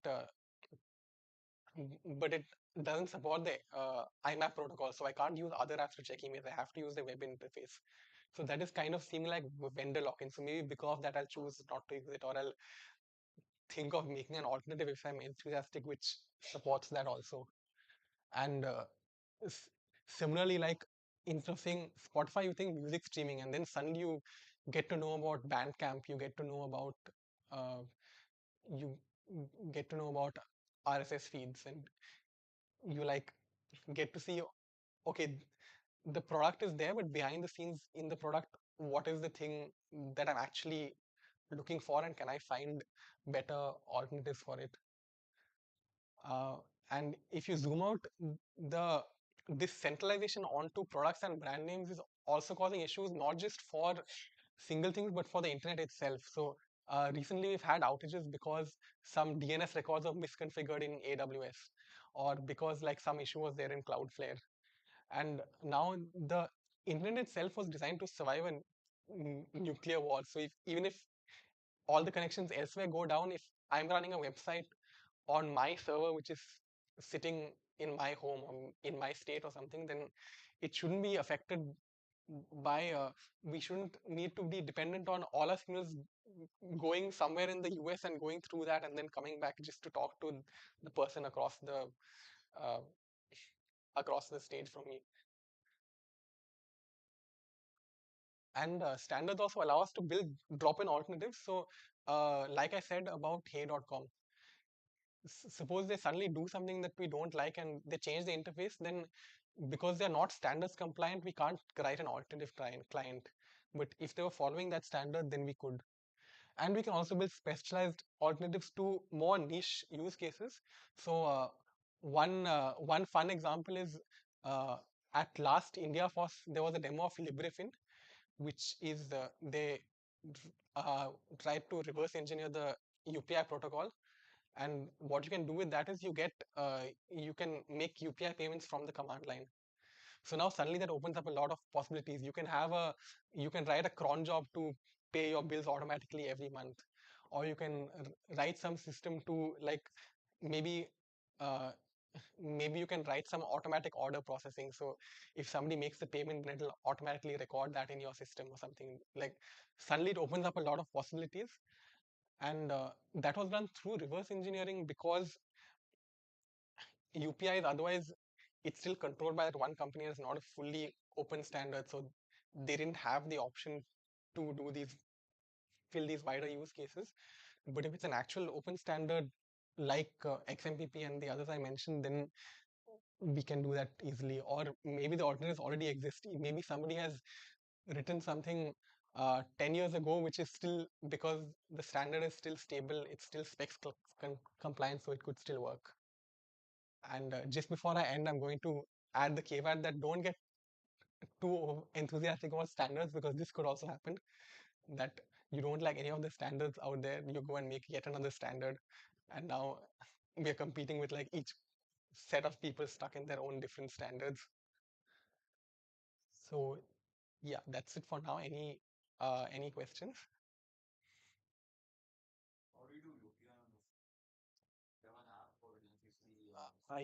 I use the phone number thing, so I have to dial *99#. and no, iOS doesn't have. Geophones have. So Geophone is kind of iOS but modified. So they have their own store and they made something called GeoPay. But I think it's not locked down to that because I tried installing it here and it said like not authorized. Or it gave some strange error. So I think they've locked it down to only work on their phones. Um, I did hear recently, just yesterday, somebody shared the news that Bank of Baroda is again working with Geo to make a full banking application on the uh, what is it called? Geophone Prima 4G or something. So that is again technically running iOS. So technically, there's no reason it shouldn't work here. But if they're working with Geo, I'm a bit skeptical that they'll keep it locked down there also. But maybe not. If we can convince them there's an audience, and they also Bank of Baroda also has presence in other countries where iOS also has presence. So maybe they will be convinced to make it available here.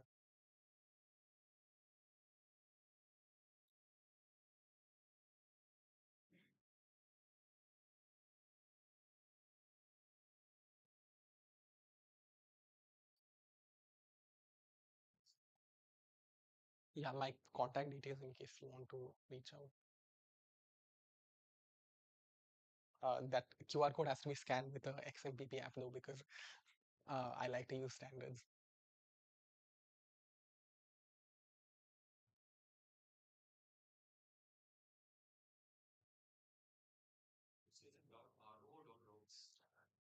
Dot rocks. Oh, I think it got truncated. Uh, yeah. No, it's I think the font issues. Because yeah, that's ROCKS at the end.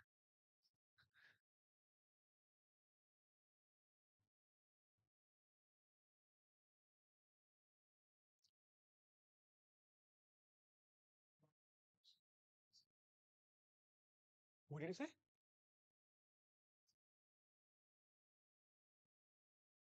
Uh, I am, but I don't want to make that ID public yet. So, uh, ask me the question. Ask me the question again at India Foss 26.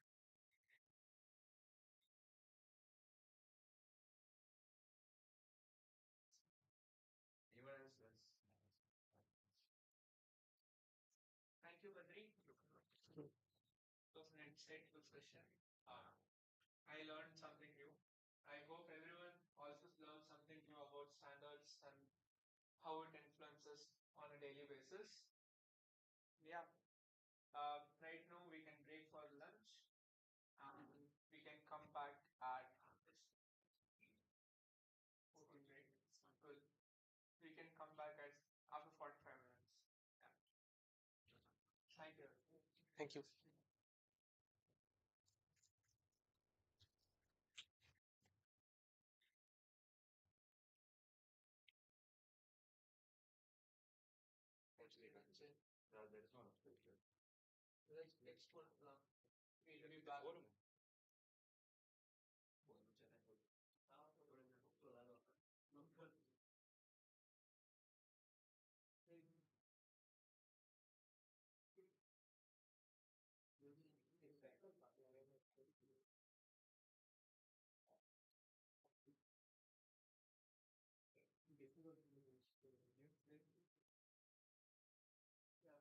Next one, we'll be back.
Okay.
Presentations.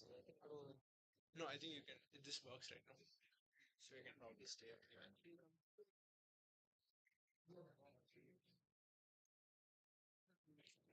you can sort of only wear this. ಅದು ಬರ್ತಾವಲ್ಲ. ಇದು ಬರ್ತಾವಲ್ಲ. Hello, hello, hello. Yeah.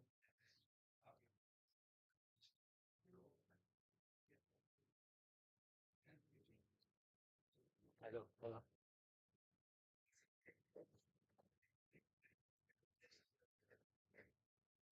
Hello. Hey, Hello. hi, hello. All. Was the lunch good? Did you guys have lunch? Yes. Wonderful. Great. So next up we have Sumanto. Sorry, my bad. So he's going to talk about bringing open source EDA tools to classrooms and teaching electronics. So he's the assistant product program manager at Foss, IIT Bombay. He deals a lot with eSIMs, electronic simulation tools, and he also builds EDA, electronic design automation tools, and works on a lot of mixed signal analysis or ASM tools. So he's here to give a lot of insights about eSIM EDA tools, and I hope you're all people who love eating resistors for breakfast. So hopefully you all love listening to his talk. So Over to Sumanta.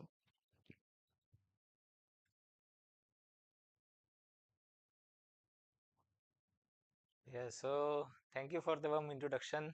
Am I audible? Okay. So should I take it over? Yeah. So yeah, so how many of you have played around? So any how many of you are from electrical background or just out of curiosity? Okay, I see.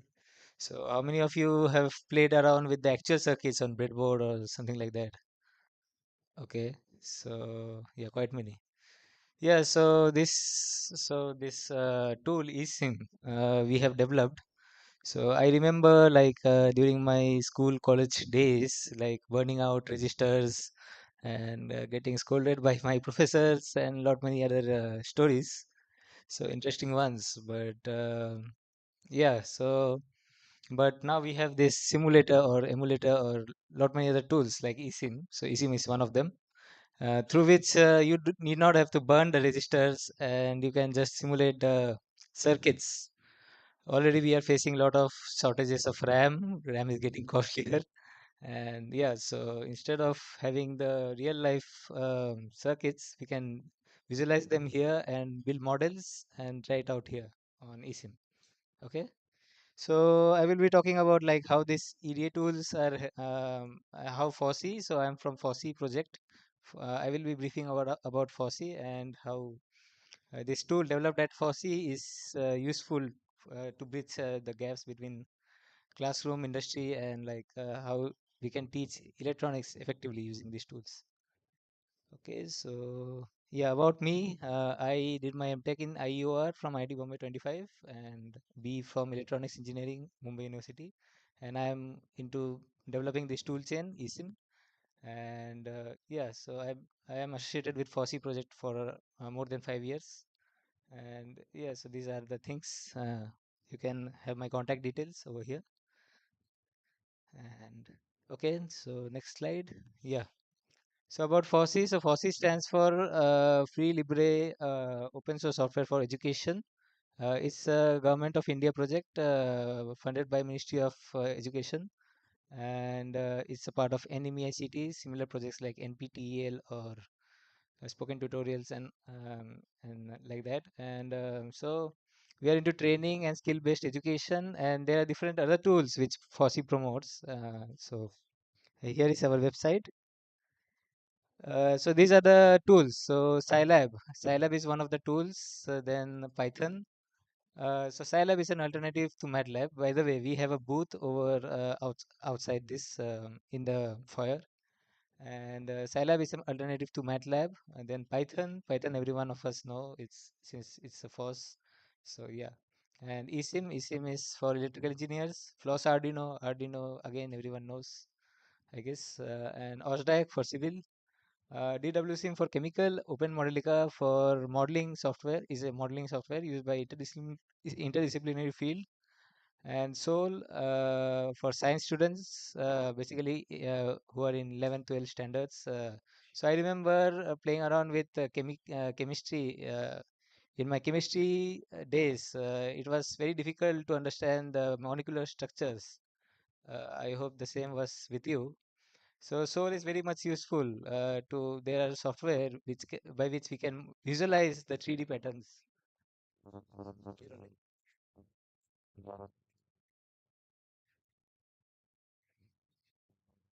Yeah, so Soul is yeah, so it was very difficult to visualize, and Soul was one of the provides a solution by which you can visualize 3D molecular structures. So there are different software under Soul and similarly R is for data analytics as a substitute to SPSS, and QGIS for geographic information system mappings and different other things, and Focal for animation, graphical designing. We used GIMP. We already know GIMP and so GIMP and different other software. And OpenFOAM is for computational fluid dynamics, which is used by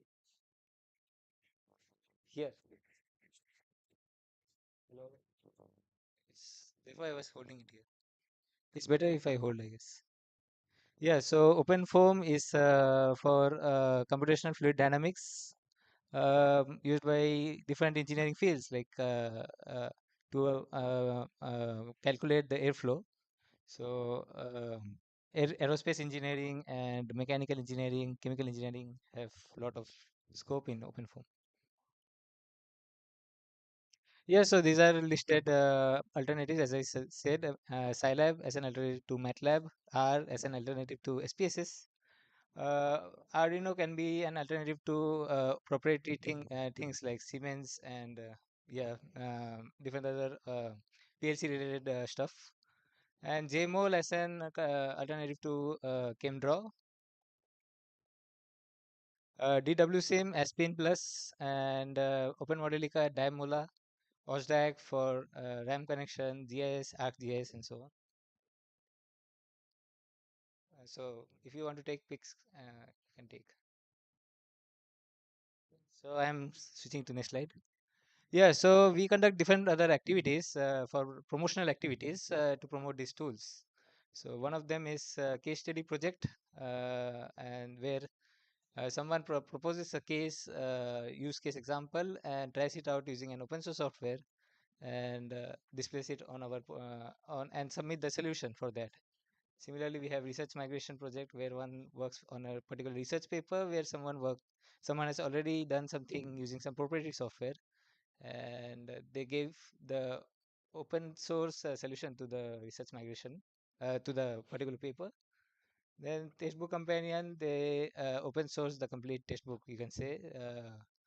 So they recreate the examples given in a textbook using some open source tools. Then live migration, and there are similar kind of soft projects. We also conduct internships, so semester long internships, then summer fellowships, and then winter internships, and so on. And there is a sister project called Spoken Tutorial, which is headed by Professor Kanan Mudgolya, and it's basically into learning open source tools. So yeah, so and these are just 10 minutes audio video tutorials which facilitate learning open source tools easily, and these are available free of cost. So one can easily learn from them. Now back to our topic. So why India needs to lead in semiconductor manufacturing? So as we know, the chips are quite. It's difficult to manufacture chips. So basically, those who are electrical engineers over here, or maybe mechanical or some other core domain people, they face a lot of problems with the licenses of the proprietary tools, for example, AutoCAD or Cadence, Synopsys, Multisim. So because of this, we are facing a lot of issues. There is a monopoly kind of thing. So we are kind of democratizing this effect using open source tools. And yeah, so this is important from defense perspective, from the automation perspective, and different other things as listed here. So strategic priority, economic independence, job creation and innovation. So basically, many people switch to computer science from electronics to computer science. So eSIM can be a solution to this, and national security, design to manufacture transition, and global opportunity. So eSIM is kind of a part of the Indian semiconductor mission, and yeah, so we aim to design and manufacture. I mean, send the designs to the fab. So currently the simulation is already available in eSIM. We are planning to have the complete RTL to GDS to flow by integrating it with the open road toolchain. And yeah, so promote R&D innovation and Atmanirbhar Bharat. So and challenges we are facing. Commercial EDA tools are generally this challenges faced by the Indian semiconductor mission basically is the commercial EDA tools where eSIM can be a solution, and limited access in academia. So these tools are not easily accessible, especially the process design kits. Those cost a lot of which only the fabs have the idea, like what all things are there in the PDKs. So but there are open source PDKs available like Sky 130 and IHP, which we are trying to democratize.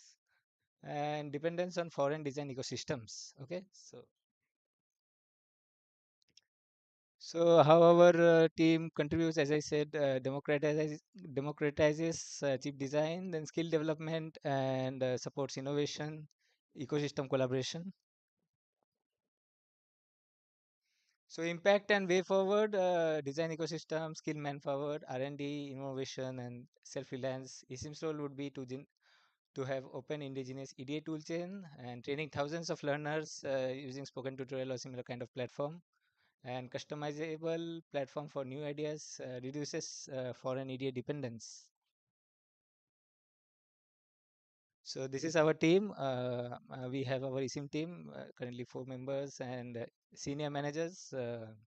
And our principal investigator, Professor Prabhu Ramachandran from Aerospace, is leading the Foss project. Earlier, it was led by Professor Kanan Magdalya. And yeah, so the actual eSIM team, so it's an open source EDA tool, electronic design automation, and it integrates other EDA tools like KiCad, then ngSpice, and very later MakerChip, GSDL, Modelica. So it's released under the GPL 3 version 3 license. So features of eSIM is like schematic design, spice simulation, and digital simulation. Then then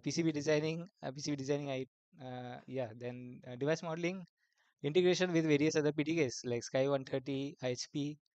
Then modular sub-circuit designing, support for Ubuntu and different other distros of Ubuntu, the Windows OSs, and Docker. We are supporting Docker, so people on various platforms can also run it. And interface with Open Modelica, we have schematic converters such that people who have some work done in some other software can also convert it to eSIM. Maybe those software may be an open source, so they can be converted to eSIM. And we are also developing the cloud version. So people here, computer science people, we need people experts in React and Angular to support us. And yeah, so locally running AI chatbot is a small attempt which we are trying to have the electronic circuit design easy and debug obviously. Yeah, so this is the startup screen of eSIM. This is the schematic editor, as you can see. So this is a mixed signal design. I would like to show you the promo video.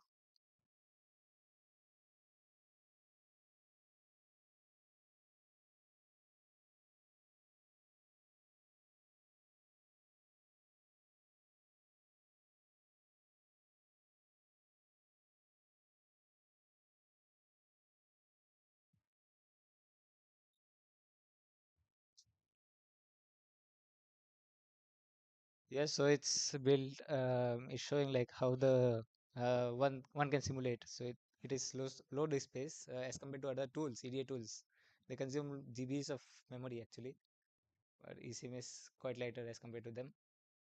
And interface with Google Skywater PDK and Maker chip support, virtual FPGA, and yeah. So this is the flow. So one does a schematic design, and then after that, he or she assigns the values to components and then generates the netlist. After that, he gives the simulation parameters, the transient or what kind of simulation he will be running, transient, AC analysis, noise analysis, or something else. And then he gets the simulation waveforms. Okay.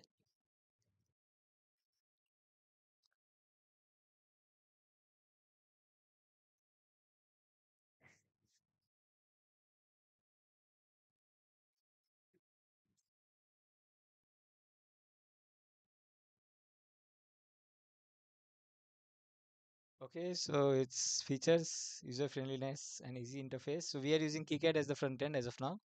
So yeah, and yeah, if anything, just feel free to write to us. And it's a project at the NME ICT.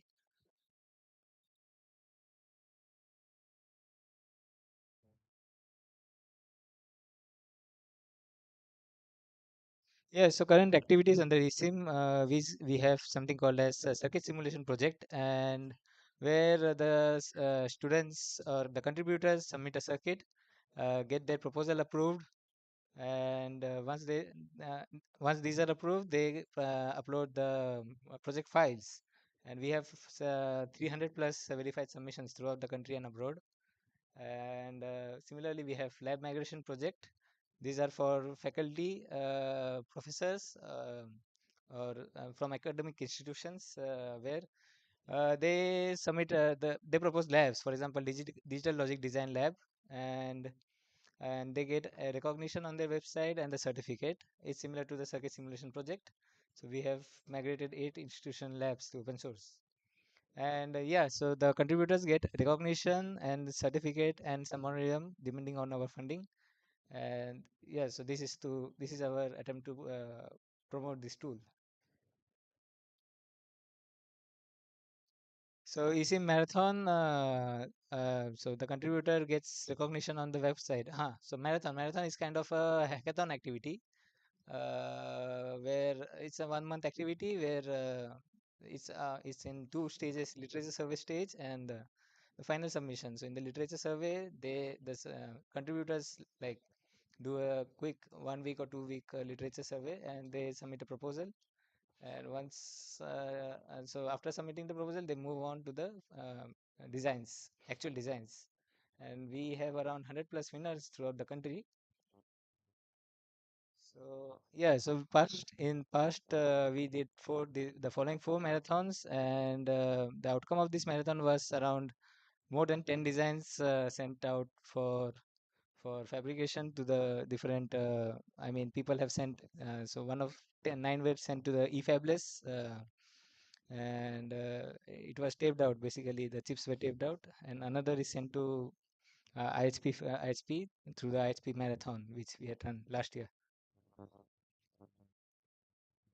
And current activities under eSIM, so research migration project is another thing which we have started newly, and its work is to take up some research paper, and maybe made those designs may be made in some other proprietary tools, and tried them out on our open source platform and submit it, and they again get a recognition and a certificate from our Foss team. Okay. So conducted activities under eSIM, we have fellowships and internships. Fellowship 2026 is upcoming. 20 semester long internship is has almost going on, and you can check the reports of the wonderful work done by the interns on our website. And so different internship programs are there, and we even do internships in collaboration. So if any one of you are interested, just let us know. And conducted activities under eSIM. So yeah, our conferences, attending conferences and workshops. These are some of the things. So this is the link to our website.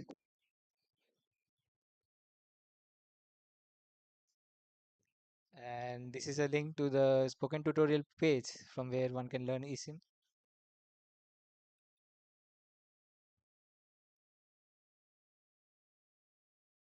Okay, so our outreach, so marathon statistics around 2000 plus registrations each time in the marathon activity, and 100 plus winners, around 9 plus designs sent to the fab, and people have published papers, and repository of 600 plus kits contributed from India and abroad.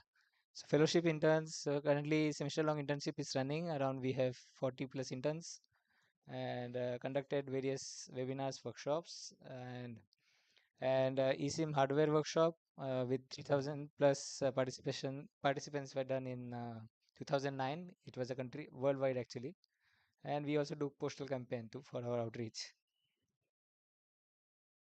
So these are the list of different submissions done by earlier people from different colleges throughout throughout the country. Okay. And these are the interesting stories, how eSIM helped to outreach and reach out to different people, and how it helped with the placement activities and different things. By the way, this eSIM was earlier called as OSCAD, open source CAD, computer aided design, and but it was similar to the name ORCAD. So they wrote to us that we need to change their name. So it was an achievement for us in some way. And yeah, so but for due to avoid some legal issues, we changed it to eSIM. Okay. Our collaborators, so we have Foss team members and undergraduate researchers from country and abroad, various industry partners coordinating with the Shakti Swadeshi processor teams. Okay, like Ajit from IIT Bombay, Shakti from IIT Madras, Vega, and earlier collaborated with Google Skywater, connecting with IHP Fab Germany, and part of the ISM, reaching out to other open source fabs. Okay. And we have different levels. So we have principal investigators, senior managers, eSIM team members, teaching assistants, and students, interns, fellows. So Sabar is from our from one of the audience is one of the fellows, interns. So join the hands in developing this tool chain. So computer science domain, we have eSIM. We need to have eSIM on every platform, and support for the cloud version of eSIM. Okay, and then cloud version needs people from React and Angular, and improving the UI. So the desktop version UI needs to be improved, and eSIM is basically based on this PyQt5 framework. So people who are working in PyQt5 can help us, and fixing the bugs, integrating with OpenRoad. As I said, OpenRoad is a separate toolchain which runs the complete RTL to GDS to flow. So eSIM, so we are trying to have the simulation, RTL, and GDS, all the steps in the complete tool chain, and such that one can completely have the chip ready for fabrication with the particular process design kit. Then tool manager development, we need to manage. We are developing. So as the size of the tool chain is increasing, as you have seen, it has lot many tools. So we have this tool manager such that we can the particular people, as per the requirement, people will require the download the particular plugin and create automated tests for testing the tool chain well, and developing the eSIM chatbot. So chatbot is working quite well, and so there are other talks which you can listen to in other conferences where the technical details of the chatbot are available. So basically, the aim of this chatbot is to have electrical design easy, and debugging easy. So people face issues while designing circuits. So this chatbot would make the things proper for them. They will help to design the get the netlist easily debuggable and so on. Then from the electrical domain, we need people from to design ICs, integrated circuits, maybe in the MSI level, medium scale integrated circuits, which many people in our country use for building small PCBs. Then designing system on chips for having the VLSI related circuits, and power devices integration, and RF components integration. So these are very important. There are a lot of work going on in power devices, so that can be done. And we want to open source the complete things. One challenge which we face in the open source domain is like this: the device models are not available openly, or even if they are available, they are not open sourced. So the interns who join us create device models, and then create VLSI IPs, and whether analog or digital.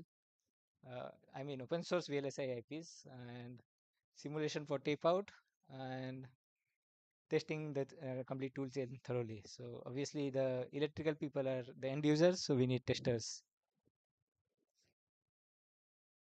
Okay, so join the hands in developing our tool. These are our GitHub pages for eSIM. So yeah, so you can scan the link given over here.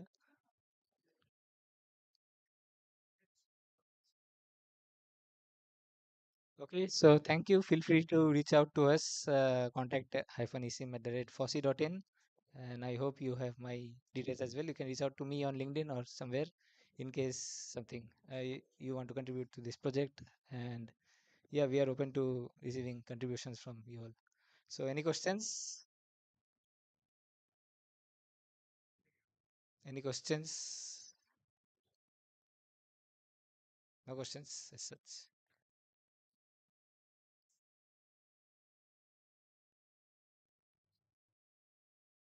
Okay, so thank you. Yeah.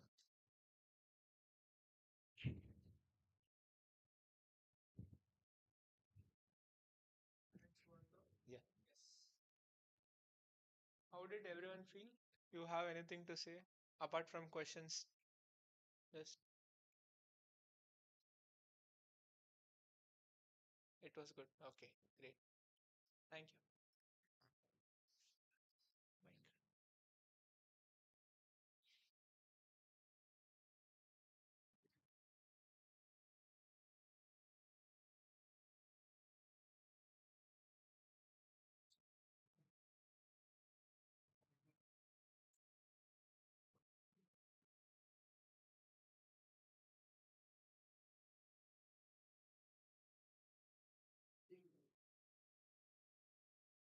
హరికి call పెట్టు వరమాట Varamat.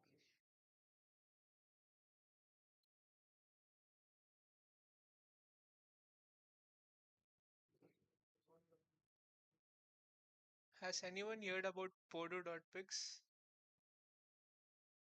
Yes.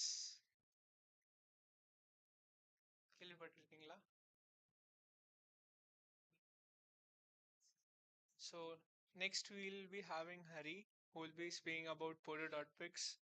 Uh, it's a project which we're doing under Chennai Foss community, and we have been developing it, and we released it how long back? 2 3 months. This new year, yeah. And last new year, I guess we released Tamilnadu.tech. So every new year, we have had a rough plan or goal to build and release something every new year from our community. So yeah, Hari will be here shortly. Yeah.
I need my laptop எனக்கு கையில வேணும்.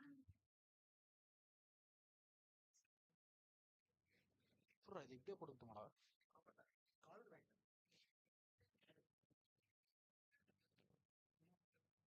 அதனால தான் சொல்றேன்.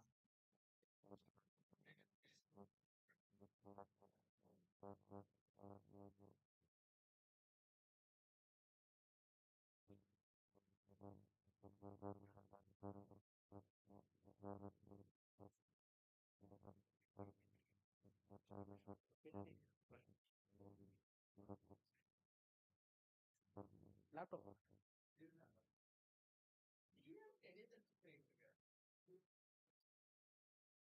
Hello எல்லாருக்கும் கேக்குதா? போறதா போலாம், பிரச்சனை இல்லை. Okay. It's fine, it's fine. No worries. Yeah. Hello everyone. Am I audible? இல்ல? Am I audible?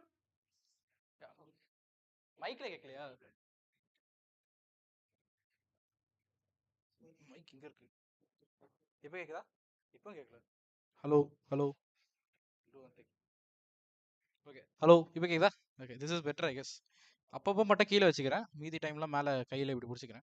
எத்தனை பேருக்கு தமிழ் தெரியுங்க? Everyone knows? How many of you don't know Tamil? அப்போ தமிழ்ல பேசலாமா? Alright, cool, super. என்னை பற்றி ஆல்ரெடி இன்ட்ரோ கொடுத்துட்ருப்பாங்க, but I'm just repeating. I'm நம்ம ஹரி. மகாதான் குரூப்ஸ் அப்படின்னு சொல்லிட்டு ஒரு equity and investment fund run பண்ணுறேன். ஈக்விட்டி ஃபார்ம்ஸு, என்ஜிஓஸ் அந்த மாதிரி நிறைய வேலை பண்ணுறோம். எலெக்ஷன் கேம்பெயின்ஸ் ஸோ ரன் பண்ணிட்டுருக்கோம். And I'm part of fascinated foundation. தமிழ்நாட்டில் நடக்கிற எல்லா clubs, communities, activities over fascinated, Chennai, ஃபாஸ், Coimbatore, Pondicherry, Madurai, வேறு என்ன ஸ்டேட்டில், சரி டிஸ்ட்ரிக்டில் இருக்கிறதில்ல, but all the FOSS activities happening in Tamil Nadu, I handle all those things. So இங்கே எத்தனை பேருக்கு தமிழ்நாடு டாட் டெக் பற்றி தெரியும், கேள்விப்பட்டிருக்கீங்க, ஆல்ரெடி பார்த்துருக்கீங்க? Okay, very few. So there is Justin. Justin எத்தனை பேருக்கு தெரியும் தெரியல. He is one of my friend, community member. So last before year new year அப்போ வி தாட் எல்லாம் ஒரு பார்ட்டி பண்ணலாம் அப்படின்னு சொல்லிட்டு ஒரு பேச்சு போயிட்டு இருந்துச்சு. So what we thought was, we are not a person who generally do parties அவ்வளவு. So I just texted, night ஃபுல்லாக டைம் இருக்கு, ஏதாச்சும் ஒன்று பண்ணலாமா அப்படின்னு சொல்லிட்டு கேட்டிருந்தேன். அண்ட் யோஸ் லைக் பண்ணலாம் அப்படின்னு சொல்லிட்டு இருக்கும்போது தான் அதுக்கு முன்னாடி ஒரு பாஸ்ட் 2 to 3 months கிட்ட வந்து நிறைய பேர் எங்ககிட்ட வந்து ஒரு query கேட்டது என்னன்னா, என்னென்ன கம்யூனிட்டிஸ்லாம் தமிழ்நாட்டில் இருக்கு, என்னென்ன ஈவெண்ட்ஸ்லாம் நடக்குது தமிழ்நாட்டில், அது எங்கே போய் பார்க்கறது, இந்த ஒரு queries தான் வந்து திரும்ப திரும்ப பீப்புளோட மைண்ட் செட்டில் இருந்துகிட்டே இருந்துச்சு. ஸோ இதை சால்வ் பண்ணுறதுக்காக ஒரு விஷயத்த பண்ணலான்னு சொல்லிட்டு தான் we started building Tamil Nadu dot tech. I show you Tamil Nadu dot tech போடுறோம். ஸோ இந்த தமிழ்நாடு டாட் டெக் பற்றி பார்த்தீங்கன்னா, so we had one full night, ஓகேங்களா. ஸோ இந்த வெப்சைட் ஐ கெஸ் பார்த்துருப்பீங்க ஒரு சில பேர், பட் என்னன்னு அதுதான் தமிழ்நாடு டாட் டெக்கா, அதை பற்றி தான் பேசுகிற மாதிரி தெரிஞ்சிருக்காது. But somehow someday you would have seen this website, you would have seen some events from this website. So this is Tamil Nadu dot tech. You can see Chennai FOSS 2026 happening right no. அடுத்த மாதம் என்னென்ன ஈவெண்ட்லாம் இருக்குன்னு சொல்லிட்டு வந்திருக்கு. நம்ம ஃப்ளட்டர் பஞ்சு பஞ்சு anniversary. So there is different kind of events. So of course we are very good in, we are decent in tech அப்படி சொல்லிக்கலாம். ஸோ ஒரு நைட்டில் எங்களால் வந்து ஒரு லாகின் பேஜ், சைன்அப் பேஜ் வச்சு ஈவெண்ட் ஆட் பண்ணுறதுக்கு, டெலிட் பண்ணுறதுக்கெல்லாம் பிளாட்ஃபார்ம்லேருந்தே எங்களால் பண்ணியிருக்க முடியும். But what we thought was, we want this particular tamilnadu.tech to be built over the community. It shouldn't be just Hari and Justin build the tamilnadu.tech. It should be the whole fascinated Chennai community building the tamilnadu.tech, which over the days become whole Tamil Nadu tech communities building tamilnadu.tech. So அந்த ஒரு இனிஷியேட்டிவ்ல எடுத்து தான் நம்ம என்ன பண்ணோம்னா, Tamil Nadu dot டெக்ல இருக்கிற events எதுக்குமே நீங்கள் இங்கே லாகின் பண்ணி, சைன்அப் பண்ணி, இல்லை ஃபார்ம் சப்மிட் பண்ணி நீங்கள் வந்து ஈவெண்ட்ஸ் ஆட் பண்ணணும்னு அவசியம் கிடையாது. You just go to GitHub, edit the event or JSON, and உங்களோட ஈவெண்ட் வந்து ஆட் பண்ணியிருக்க முடியும். ஸோ ரெண்டு பேருமே ஓப்பன் சோர்ஸ் கான்ட்ரிபியூஷனில், ஃப்ரீ அண்ட் ஓப்பன் சோர்ஸில் ரொம்ப எந்தூசியஸ்டாக இருக்கும். So we need people to at least contribute once in their life time.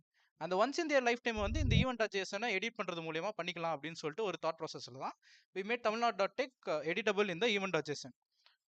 Can you go to GitHub?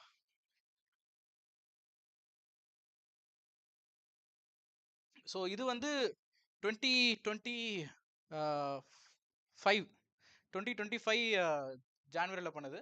So இங்கே பார்த்தீங்கன்னா you have events dot JSON அப்படின்னு சொல்லிட்டு இருக்கும், டேட்டா சொல்ல போய் பார்த்தீங்கன்னா. ஸோ இந்த ஜேசன் மட்டும் தான் பார்த்தீங்கன்னா அங்கே ஈவெண்ட்ஸ் இருக்குது பார்த்தீங்களா தமிழ்நாடு டாட் டெக்கில். ஸோ தமிழ்நாடு டாட் டெக்கில் இருக்கிற ஈவெண்ட்ஸ் எல்லாமே இந்த ஜேசன்லேருந்து தான் வருது. Can you show the commits?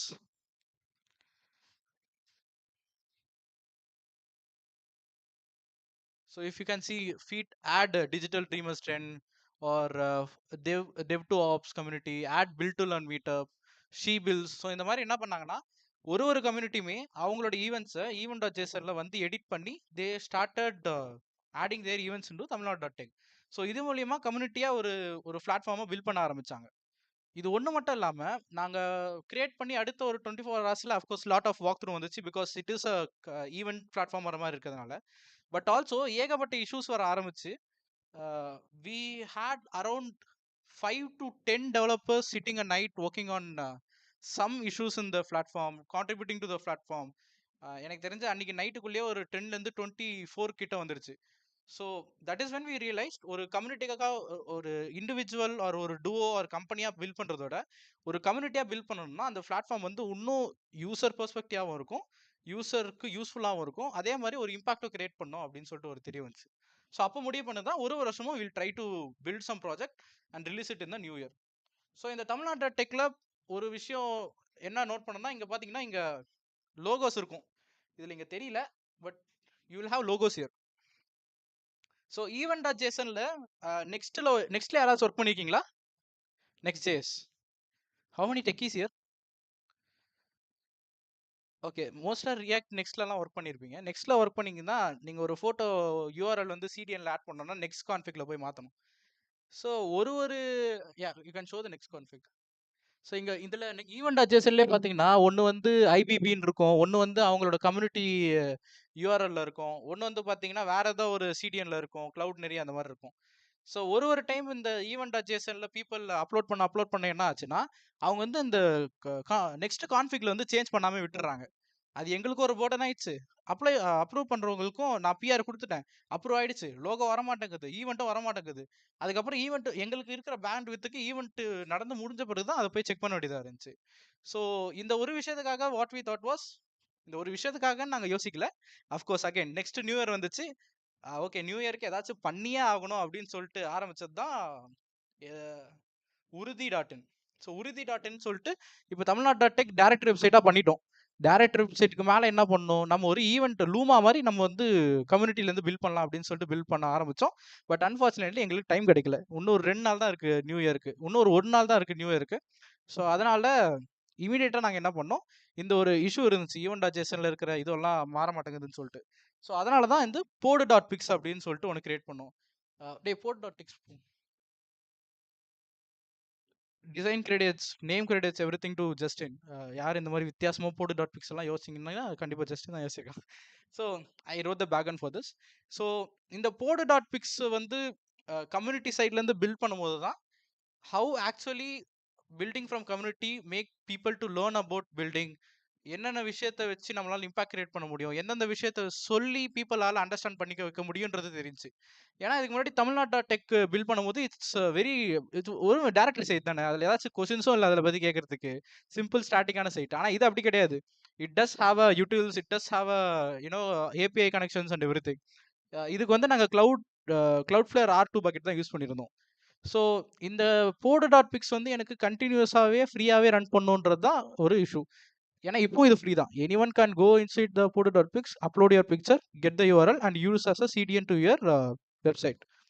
So இதை பண்ணும்போது தான் என்னென்ன பண்ணுறது அப்படின்னு சொல்லிட்டு யோசிச்சுட்டு இருக்கும்போது தான் ஃபஸ்ட்டு வந்த ஒரே இஷ்யூ என்னன்னா, இமேஜஸை எங்கே ஹோஸ்ட் பண்ணுறது அப்படின்னு சொல்லிட்டு. இமேஜஸ் எங்கே ஹோஸ்ட் பண்ணுறதுன்னு பார்த்தீங்கன்னா எல்லாத்துலேயுமே இந்த ரிக்ரஸ் ஃபீன்னு ஒன்று இருக்குது. ஸோ ரிக்ரஸ் ஃபீ இல்லாமல் இருக்கிற ஒரே இது வந்து பார்த்தீங்கன்னா Cloudflare R2. அதில் மட்டும்தான் யூசேஜுக்கு ஏற்ற மாதிரி ப்ரைசிங் பண்ணுவோம். அதே மாதிரி அந்த யூசேஜும் ரொம்ப அதிகமாக இருந்துச்சு, கிட்டத்தட்ட ஒரு 10,000 இமேஜஸ் எங்களால் அப்லோட் பண்ண முடிஞ்சிச்சு. ஸோ அதனால் Cloudflare R2 சூஸ் பண்ணுவோம். அதே மாதிரி Cloudflare R2 சூஸ் பண்ணதுனால இப்போ நான் பேக் எண்டுக்கு வந்து நெக்ஸ்ட் யூஸ் பண்ணியிருக்கோம், front end and back end. நெக்ஸ்ட்டில் வந்து வேர்சல் யூஸ் பண்ணி நாங்கள் போட்டிருக்கோம். ஸோ இப்போ எனக்கு இன்னொரு பிரச்சனை என்ன வந்துச்சுன்னா, Cloudflareல நான் வந்து இமேஜ் ஹோஸ்ட் பண்ணுறதுக்கு வந்து நான் வேணும்னா எனக்கு ஏபிஐ கனெக்ட் பண்ணுறதுக்கு Cloudflare ஒரு R2ஓட பேக்கேஜ் தான் யூஸ் பண்ணணும். அது யூஸ் பண்ணால் தான் எனக்கு வந்து நல்ல பர்ஃபார்மன்ஸ் கிடைக்கும். பட் ஆனால் Cloudflare ஒரு R2 நான் யூஸ் பண்ணேன்னா எனக்கு வந்து வெர்சலோட Cloudflare R2 யூஸ் பண்ணேன்னா இன்கேஸ் நாங்கள் முடிவு பண்ணதுன்னா, இன்கேஸ் Cloudflareல வந்து ஸ்டோரேஜ் முடிஞ்சு போச்சுன்னு வச்சுக்கோங்க, அதுக்கப்புறம் நம்ம என்ன பண்ண போகிறோம், அதுக்கப்புறம் எங்களோட ஓன் சர்வர்ஸை யூஸ் பண்ணி இமேஜ் ஹோஸ்ட் பண்ணிக்கலாம்னு இருந்துச்சோம். ஸோ இப்போ நம்ம இங்கே Cloudflare R2 யூஸ் பண்ணிட்டு ஃபியூச்சரில் வேறு ஏதாச்சும் ஒரு S3 மாற்றணும்னா மொத்த கோடியை திரும்ப ரீரைட் பண்ணுவோம் பேக்கெண்டை. அது பண்ணக்கூடாது. என்ன பண்ணணும்னா R2 பேக்கேஜ் இல்லாமல் AWS S3 கம்பேட்டபிலிட்டி அப்படின்னு சொல்லிட்டு ஒரு பேக்கேஜ் இருக்குது. It's NPM package. ஸோ அந்த பேக்கேஜ் யூஸ் பண்ணி என்ன பண்ணணும்னா பில்ட் பண்ணிட்டோம். அதில் என்ன ஒரு பெனிஃபிட்னா, ஃபியூச்சரில் எனக்கு ஏதாச்சும் மாற்றணும்னா போயிட்டு ஏபிஐ யூஆர்எல் கீயை மட்டும் மாற்றினா போதும், எனக்கு என்னோட ஸ்டோரேஜ் மொத்தமும் இன்னொன்றுத்துக்கு அப்படியே ஷிஃப்ட் ஆகிடும்.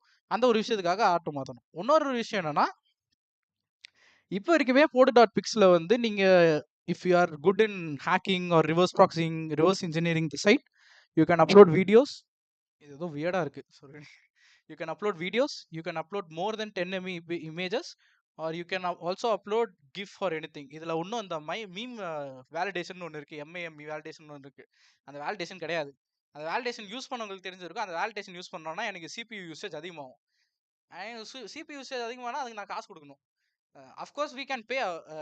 அவர் ஒரு கம்பெனி வச்சுட்டு இருக்காரு, நான் ஒரு கம்பெனி வச்சுட்டு இருக்கேன், பே பண்ணலாம். But the end of the day goal என்னன்னு பார்த்தீங்கன்னா, இது காசு எங்ககிட்ட இருக்குன்றதுனால இதை வந்து ஃப்ரீயாக கொடுக்கணுன்றது அவசியம் கிடையாது. In case any community person who is in the community can also build a product which is used by the global people to the global community for free forever அப்படின்றது ஒரு கான்செப்டில் தான் இதை பில்ட் பண்ணோம். ஸோ இந்த CPU usage எனக்கு வரக்கூடாது. So what we did, instead of adding meme validation, நான் என்ன பண்ணேன்னா, இப்போ வந்து ஒரு 398 ஜிபிக்கு ஸ்டோரேஜ் இருக்குன்னு நினைக்கிறேன், இல்லை 39 ஜிபிக்கு ஸ்டோரேஜ் இருக்கு. So it's very less kind of images. No, so what we did is I shifted 2 folders, ஒரு ஃபோல்டர் ஏ ஒரு ஃபோல்டர் பின்னு சொல்லிட்டு ஷிஃப்ட் பண்ணிட்டேன். And what we did was, any images more than 10 MB goes to B folder, any images less than 10 MB goes to A folder. So இந்த பர்டிகுலராக நாங்கள் வந்து ஒரு வச்சுட்டு இருக்கோம்ல, பிஎன்ஜி ஜேபிஜி தான் யூஸ் பண்ணோம், 10 MBக்குள்ளே தான் இருக்கணுன்றது. அந்த மாதிரி இருக்கிற இமேஜஸ் எல்லாமே ஏ ஃபோல்டருக்குள்ளே போவோம். அந்த மாதிரி இருக்கிற இமேஜஸ் எதுவும் இல்லாத இமேஜஸ் எல்லாமே பி ஃபோல்டருக்குள்ளே போவோம். அதுக்கு உங்களுக்கு மைம் வேலிடேஷன்லாம் தேவையில்லை. ஜஸ்ட் ஒரு சும்மா ஒரு இஃப் எல்ஸ் போட்டிங்கன்னா போதும். அதை போட்டு விட்டு என்ன பண்ணோன்னா, இங்கே க்ளவுட் ஃப்ளாரில் வந்து ஒரு ஆப்ஷன் இருக்குது. 2 days ஒன்ஸ் இல்லை 3 days ஒன்ஸ் வந்து ஒரு ஃபோல்டரை ஆட்டோமேட்டிக்காக க்ளீன் அப் பண்ண முடியும். ஸோ இந்த பி ஃபோல்டர் என்ன பண்ணணும், 1 week ஒன்ஸ் இல்லை 2 days ஒன்ஸ் வந்து ஆட்டோமேட்டிக்காக டெலிட் பண்ணுற அப்படின்ட்டோம். ஸோ மீம் வேலிடேஷன் கிடையாது, சிபி யூசேஜ் கிடையாது, எதுவுமே கிடையாது. Any images or any videos that is more then this, அதை வந்து அதை ஆட்டோமேட்டிக்காக டெலிட் பண்ணுறோம். இந்த சேஞ்சஸ் ஒன்று பண்ணோம். அதுக்கப்புறம் பார்த்தீங்கன்னா, இது ரொம்ப நாளாக யோசிச்சுட்டு இருந்தோம், பட் இன்னும் தமிழ்நாடு டாட் டெக்கில் இதை பண்ண முடியல, பண்ணுறதுக்கு ஆள் இல்லை. But we did this using awesome fast tools. Sites build பண்ணுற எல்லாருக்கும் நாங்கள் சொல்கிற ஒரு விஷயம் என்னன்னா, அஃப்கோர்ஸ் நீங்கள் யூஸ் பண்ணுற எல்லா சைட்ஸுமே ஏதாச்சும் ஒரு free and open source tools use பண்ணி தான் பில்ட் பண்ணுவீங்க. நீங்கள் ரியாக்ட் பில்ட் பண்ணால் React is free and open source software. பைத்தானில் பில்ட் பண்ணிங்கன்னா Python is free and open source software. So using awesome FOSS டூல்ஸ்னு சொல்லிட்டு list on all the FOSS projects that you are used in the project or something. நீங்கள் இப்போ மோஸ்ட்டாக vibe coding பண்ணீங்க, Claude use பண்ணுறீங்களா, Gemini use பண்ணுறீங்களா, use பண்ணி பண்ணும்போது what all the FOSS tools I am யூசிங்னு சொல்லிட்டு அதே ப்ராம்ப்ட் கேளுங்க, அதே ஒரு பேஜ் கிரியேட் பண்ண சொல்லுங்கள். நான் அப்படி தான் பண்ணேன். நான் கிளாட் கிட்ட என்னென்ன நான் பண்ணேன்னா நீ பண்ணிடா இது I don't know. Someone did, but the thing is the same. Like we did Claude use பண்ணி தான் பண்ணியிருப்போம் ஃப்ரண்ட் எண்டு. ஸோ என்னென்ன ஃப்ரீ அண்ட் ஓப்பன் சோர்ஸ் சாஃப்ட்வேர்லாம் யூஸ் பண்ணியிருக்கோம்னு சொல்லிட்டு லிஸ்ட் அவுட் பண்ணிட்டு அதெல்லாம் இந்த மாதிரி ஒரு பேஜாக கிரியேட் பண்ணுறேன்னு சொல்லிட்டு அது கிரியேட் பண்ணது தான் இது. So all the free and open source tools that we have used in the site will be listed here. In the Next.js, React, 3.js, post processing, Tailwind CSS, style, கீழே போ to the AWS thing. And you can see this AWS SD code JavaScript. R2க்கு பதிலாக இந்த AWS thing தான் use பண்ணியிருக்கோம்.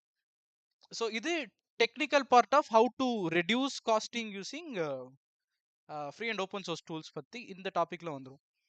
And main thing இங்கே எதை பற்றி பேச வந்திருக்கோம்னா, கம்யூனிட்டியில் பில்ட் பண்ணுறதுனால தமிழ்நாடு டாட் டெக் பில்ட் பண்ணதுனாலையோ இல்லை போர்டு டாட் பிக்ஸ் பில்ட் பண்ணதுனாலையோ என்ன ஒரு சேஞ்சஸ் வந்து கம்யூனிட்டிக்குள்ளே கொண்டு வந்துச்சுன்றதை தான் நான் பேச வந்திருக்கேன். So first of all Tamil Nadu dot tech build பண்ணி கொஞ்ச நாள்லேயே I have seen other communities building their own projects. So when communities build own projects, at the end of the day, அந்த கம்யூனிட்டிஸ் வந்து ரியல் லைஃப் ப்ராப்ளம்ஸையும் solve பண்ணுறதுக்கு set of டெவலப்பர்ஸை வச்சுட்டு இருப்பாங்க. That is what we are trying to preach every communities from start to start. Don't have any talks, have builders, take any hyper local problems, solve it with your builders. That is one thing that build to learn is doing very awesomely. We also insisting other communities to do. So அப்படி Tamil Nadu dot tech பண்ண ஆரம்பிச்சு மற்ற communities ஆரம்பித்த பிறகு தான் we also got நம்ம wallet booth ஒன்று இருக்குது நம்ம வேலட்டுக்கு. அண்ட் ஆல்சோ தெவ்ரூம் இப்போ போயிட்டு இருக்குன்னு நினைக்கிறேன். ஸோ வி காட் நம்ம வேலட் ஆப் ஒன்று பில்ட் பண்ணோம். அப்புறம் இப்போ போர்டு டாட் பிக்ஸ் பில்ட் பண்ணியிருக்கோம், தமிழ்நாடு டாட் டெக் பிக் பண்ணியிருக்கோம். அப்புறம் குறுக்கம் சொல்லிட்டு வெப்சைட், நீங்கள் சென்னை ஃபாஸோட எல்லா லிங்க்ஸும் பார்த்தீங்கன்னா குறுக்கம் ஸ்லாஷ் அப்படின்னு சொல்லிட்டு தான் ஒரு லிங்க் வந்திருக்கும், பார்த்துருப்பீங்க. அது எல்லாமே பார்த்தீங்கன்னா எஸ்எஸ்என் காலேஜில் வந்து பில்ட் பண்ணதை நாங்கள் ஜஸ்ட் காப்பி பண்ணி we just made our own version of URL shortener. You can show the SSN lecture also. So it's ஈசல். ஸோ அவங்க பில்ட் பண்ணதை அப்படியே காப்பி பண்ணி தான் குறுக்கம் அப்படின்னு சொல்லிட்டு அனதர் ஒரு URL ஷார்ட்னர் பண்ணோம். அதே மாதிரி பார்த்தீங்கன்னா wiki.tamilnadu.tech அப்படின்னு சொல்லிட்டு ஒன்று பண்ணியிருக்கோம். So this is the place where all the Tamil orient tech libraries, resources, technologies, apps, softwares இதெல்லாமே லிஸ்ட் பண்ணுறதுக்கான ஒரு website. This is also open source. You can just go in case if you have any Tamil oriented projects, in case if you have any Tamil oriented projects, இது உள்ள போய் டைரக்டா நீங்க வந்து அந்த ஸ்டாட்டிக் இது உள்ள போய் நீங்க டைரக்டா ஆட் பண்ணுங்க. It will just listed in the website. இது வந்து கைலாஷ்நாதோட டைரக்டரி மேக்கர்ன்ற டூல் வச்சு யூஸ் பண்ணியிருக்கோம். And then what else projects, and also we have few domains on us, and we are looking for what all the projects that we can do with the domains. One is tam.today, tam.today அப்படின்னு சொல்லிட்டு ஒரு domain வச்சுட்டு இருக்கோம். And onlyfoss.in அப்படின்னு சொல்லிட்டு ஒரு domain வச்சுட்டு இருக்கோம். So these two domains are right now with us, and we are looking for projects. We are looking for people who can come together and build some projects over the domain. அது தப்பா இருக்கலாம், because I usually do it like I see any good domain I just buy it and build projects over the domain, பேருக்கு ஏற்ற மாதிரி. So அதனால tam.today, tam is basically Tamil இருக்கிறதுனால tam.todayன்னு வாங்கணும். அதுக்கப்புறம் ஒன்லி ஃபாஸ் வந்து ஏன் வச்சிருக்குன்னு ஒரு சில பேருக்கு புரிஞ்சிருக்கும். ஸோ ஒன்லி ஃபாஸ் .in சொல்லிட்டு ஒன்று வாங்கி வச்சிருந்தோம், விச் இஸ் பேசிக்கலி ஃபாஸை பற்றி ஏதாச்சும் தான் அதில் பண்ணி ஆகணும். ஓகேங்களா? ஸோ இந்த 2 ப்ராஜெக்ட்ஸ் ஐடியாஸ் வந்து ஒன்றும் பெண்டிங்கில் இருக்குது. So in case if any one is interested, please do let us know. இங்க இருக்க எத்தனை பேர் இதுக்கு முன்னாடி ஏதாச்சும் கம்யூனிட்டி ஈவெண்ட்ஸ்க்கு போயிருக்கீங்க? பில்டுல யாருக்காச்சும் போயிருக்கீங்களா? Other communities or first time இப்போதான் சென்னை ஃபர்ஸ்ட் இல்லை ஏதாச்சும் ஒரு கான்ஃபரன்ஸ்க்கே வரேன்னு எத்தனை பேர் இருக்கீங்க? Okay, very good. மீதி பேர்லாம் போனதே இல்லை. Just go to Tamil Nadu dot tech again, see என்னென்ன ஈவெண்ட்ஸ் எல்லாம் ஒரு மந்த்தில் நடக்குதுன்னு சொல்லிட்டு பாருங்க. Any one from other states apart from Tamil Nadu? Which state? You don't know Tamil? You can't understand Tamil? Oh shit, sorry. I don't know, sorry.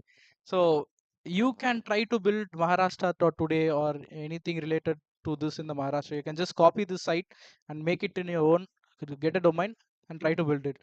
So we are looking for community projects. So in case if you want to build any free projects, in case if you want to build any projects for the community, please do let us know. You can mail us. You can mail me at hari@mahathan.com or justin@limegreenstudios.in. ஆர்எல்ஸ் நாங்கள் 2 பேரும் டெலிகிராமில் நான் டெலிகிராமில் ஆக்டிவாக இருக்கேன், t.me/நம்மாரி. அப்படி இல்லைனா இங்கே டேரெக்டாக கான்ட்ரிபியூட் பண்ணி ஏதாச்சும் ஒன்று கான்ட்ரிபியூட் பண்ணிங்கனாலே both will reply. If we can just start discussing over there also. We are looking for more projects to come out from the community. அதுக்காக தான் இந்த டாக்கு. நாங்கள் ஸ்லைட்ஸ் எதுவும் ரெடி பண்ணல, இதை ஒரு டாக்கா அஜெண்டாவே கொண்டு வரல. We just wanted to tell you because all this projects is come out of Foss United Chennai community. You can see all the repositories in the Foss github.com/FossU Chennai. Foss United சென்னையோட official ரெபாசிட்டரியில் எல்லா ப்ராஜெக்ட்ஸும் உங்களால் பார்த்துக்க முடியும். Can you go there? Yeah, you can see communities is the tamilnadu.in, tamilnadu.tech, chennaifoss.in, kurukkam, quizzup இப்போ build பண்ணிட்டு இருக்கோம். Podu.pic is there. Tamilnadu.lol is a fun website. If you have any jokes, ஏதாச்சும் ஒரு joke உங்களுக்கு இருக்குன்னா தமிழ்நாடு.லால்ல போயிட்டு நீங்கள் contribute பண்ணால் அந்த ஜோக் வந்து உங்களுக்கு வந்துடும். ஏதோ ஒரு பிரச்சனை இருக்கிறதுல என்னன்னு தெரியல. It was made for a work shop, எப்படி ஓப்பன் சோர்ஸில் கான்ட்ரிபியூட் பண்ணுறதுன்றதுக்காக ஒரு ஒர்க் ஷாப் கிரியேட் பண்ணும்போது இது பண்ணியிருந்தோம். ஸோ இந்த மாதிரி ஏகப்பட்ட projects we are doing it. So in case if you are interested to do with Foss United Chennai or separately do as a community project, free and open source project, we'll be happy to help you with tech support, server support, infrastructure support or any support that you would require. Just வாங்க, எல்லாமே நாங்கள் கொடுக்குறோம், வந்து பண்ணால் போதுன்ற நிலைமையில் இருக்கும். So please do reach out. ஒரு 5 மணி வரைக்கும் will be roaming around my self, Justin, Sarvesh and every one.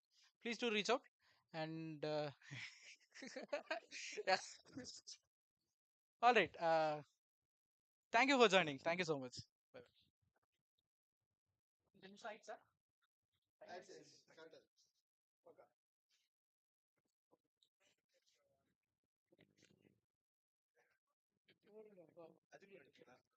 GitHub link.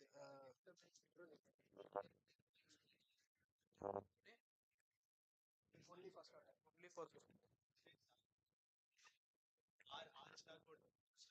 O guys, இங்கே எத்தனை பேர் இருக்கீங்கன்னு தெரியல. அங்கே தமிழ்நாடு.டெக்கில் கான்ட்ரிபியூட்னு ஒன்று இருக்குது. கிளிக் பண்ணி ஸ்டார் போட்டிங்கன்னா 300 ஸ்டார் வந்துருமா? 6 பேர் போட்டிங்கன்னா போட சொல்கிறான். I'm not into asking for stars, just in is into. Please please put stars.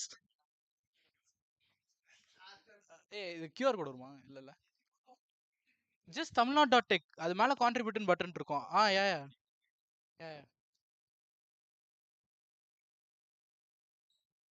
ஒரு 6 ஸ்டார். ஓகே, ஒருத்தர் ஒருத்தர் ஆல்ரெடி போட்டாங்க. தேங்க்யூ. இப்படி ஸ்டார் கெட்டுன்னு வெளியே போய் சொல்றாதீங்க, பிரச்சனை. Alright, thank you folks, thank you so much.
You can start with an this intro.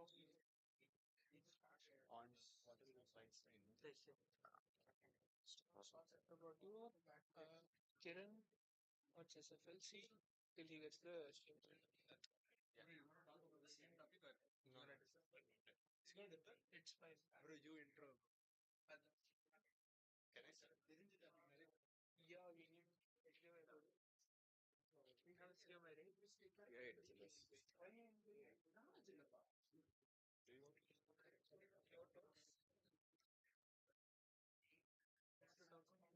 talk about the slides?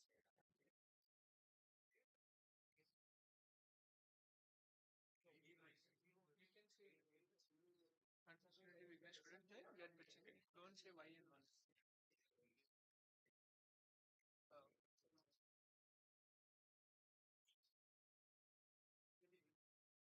it's fine. No need to mention. Just, if someone else, you can say.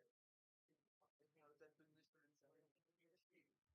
So I start talking.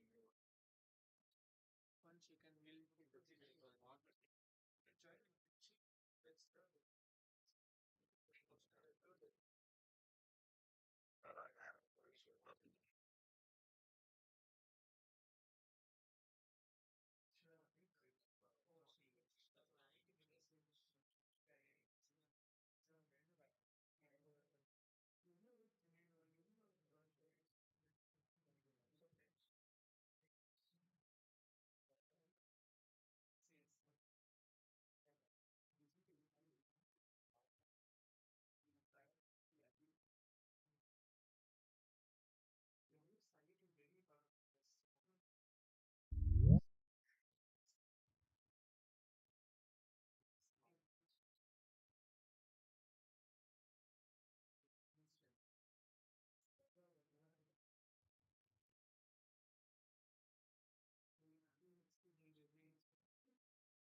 Hi everyone, can you all hear me?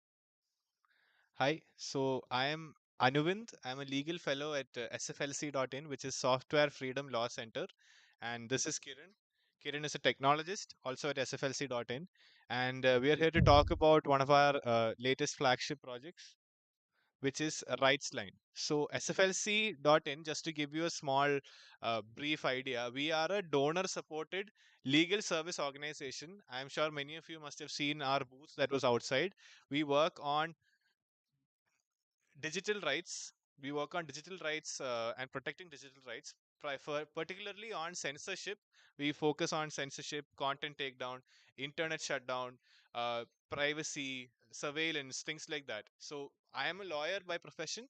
Kiran is a technologist, and we try to find legal and tech solutions to digital rights violations that are happening in the country, which are increasing day by day.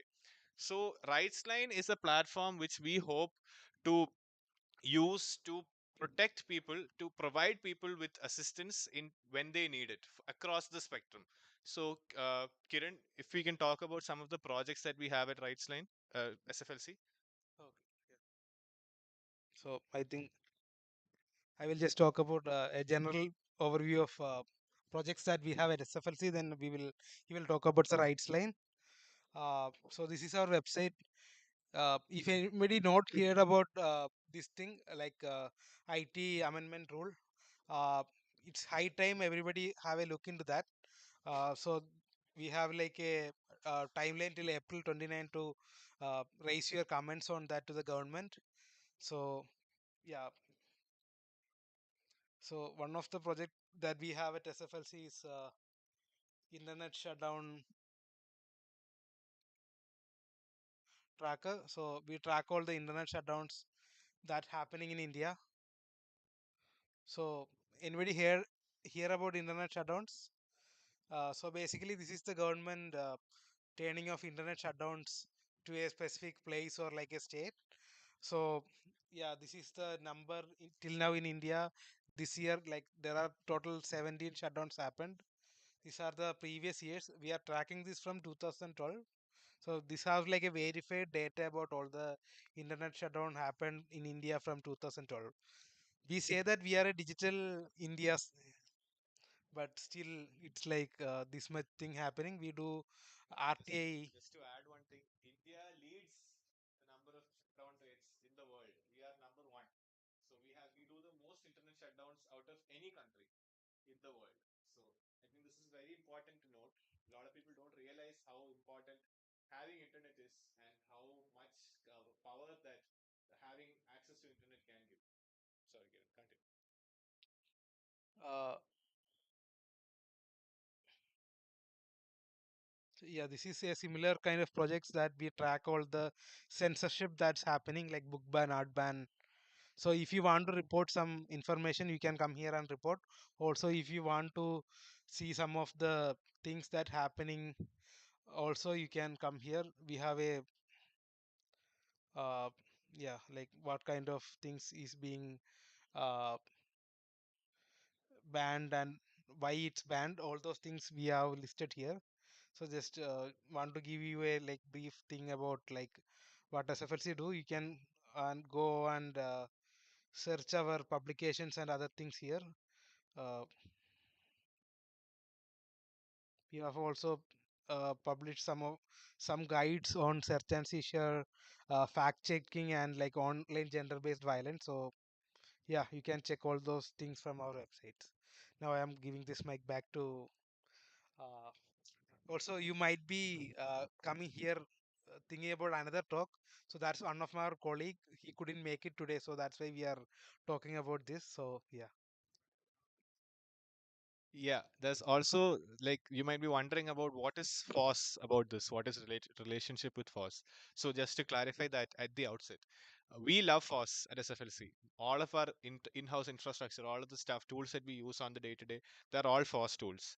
And we also believe Foss or collaborative innovation is where the real innovation is happening. That is where real technological progress is being seen, especially now in India. And there are a lot of things that are happening right now in the country that are making forest development a little bit harder.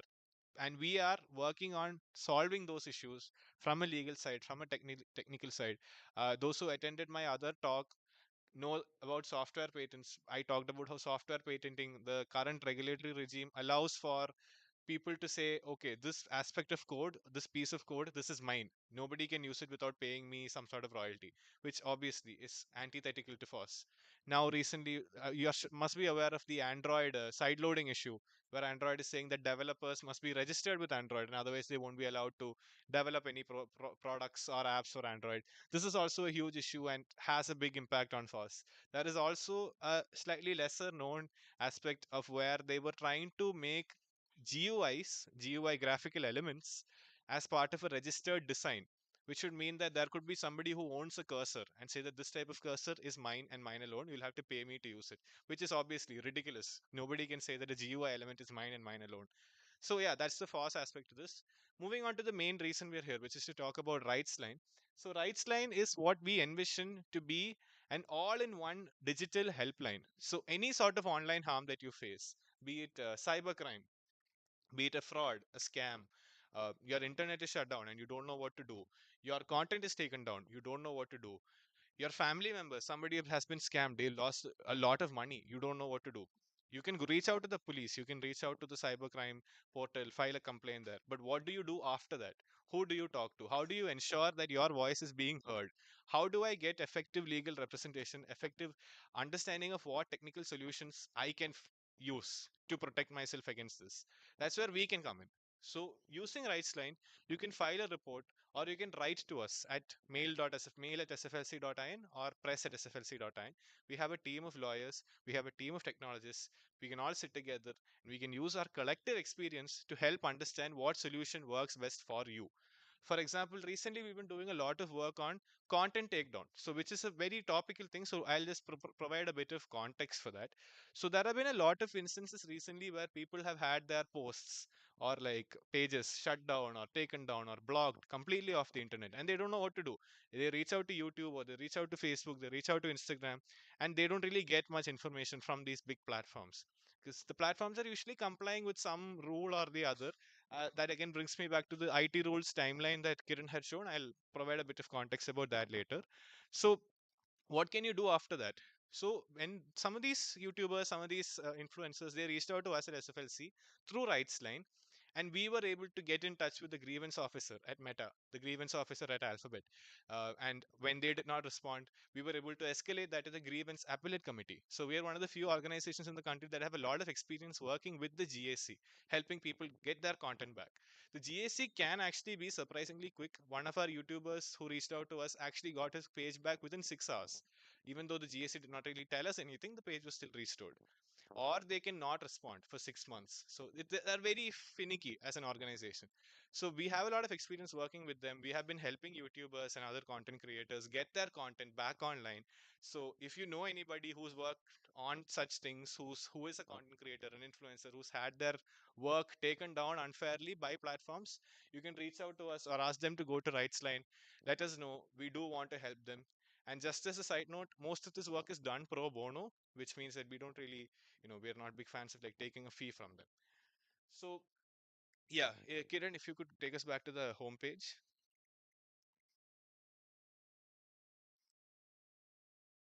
So there is a timeline that you see here. So this is something that I think all of you should know about as citizens of India. These are related to the new draft IT rules amendments that are in consultation until 29th April. I know it's a very legal thing, and many of you may not be too interested in it, but I'm just telling you about this because this can have a huge impact on how you use social media and how social media is going to play out in the future. So, according to these rules, any person who posts about news and current affairs content can be considered equivalent to a publisher. A publisher used to be like an online newspaper or a news agency. And now it is possible that normal, ordinary citizens, individual people, you or me, could be considered equal to the Hindu e-paper or the Indian Express. Obviously, all of these are big papers and they have a lot of responsibilities. They are newspapers, they disseminate news. We are individuals. We should not be held to the same standards. By holding us to the same standards, they're also making it possible for the Ministry of Information and Broadcasting to outright block our content without any sort of judicial, legal, any sort of remedy for us as individual users. So individual users would be provided little remedy and stricter regulation under these IT rules. They also add this one aspect which is very troubling legally and should be troubling for others as well, where until now the platforms had to only comply with the law and the rules, right?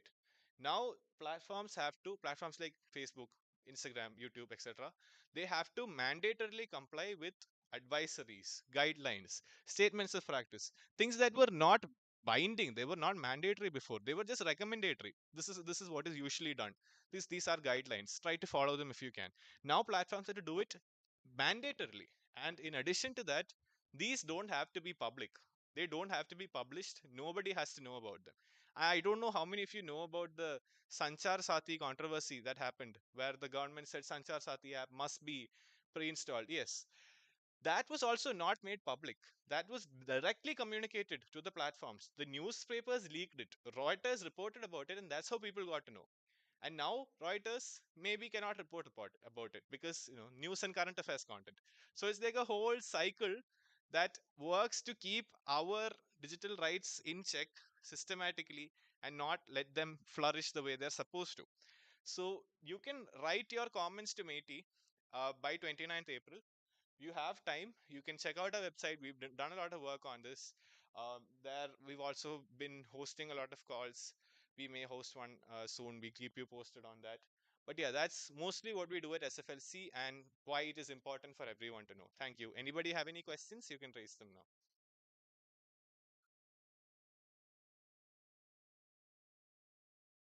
Okay, no questions. Thanks a lot.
Shall I start? Okay. Hi, good evening, everyone. How are you all? I want some responses, please. Okay, cool. Welcome to my session for today. It's actually the topic is simplifying platform engineering with DevOps OS operating system, whichever I have created recently as an open source project. And I would like to thank Chennai Foss team for selecting my topic, and I'm in front of you today to present the topic. Myself, Saravanan Nyanaguru, I'm founder of a startup called Cloud Engine Labs. We are a technology advisory company and solution implementation company. We predominantly work with product development organizations in implementing their taking their production workloads to cloud, and we do anything on DevOps automation, cloud automation, as well as platform engineering for developer workflows. And I myself has more than 21 years of industry experience, and around 3 years back I also got into self-employed, I started my own company as well. So yeah, and today's topic is going to be I will give you a high level overview of what is platform engineering and how it is going to help make the developer experience better.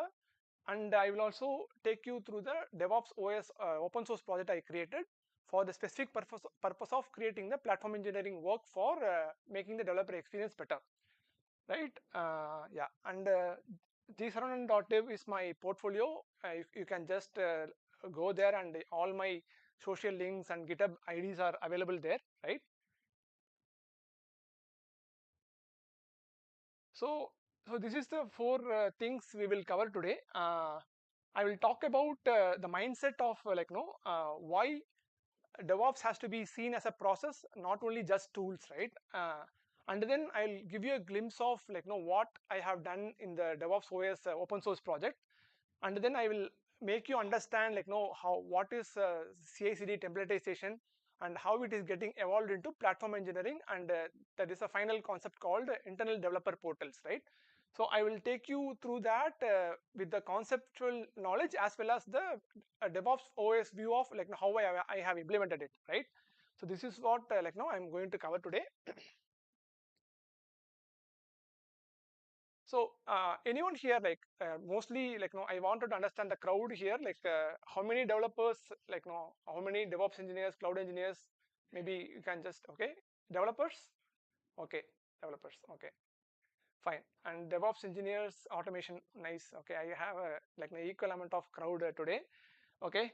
So from the developer point of view, can you tell me what is DevOps?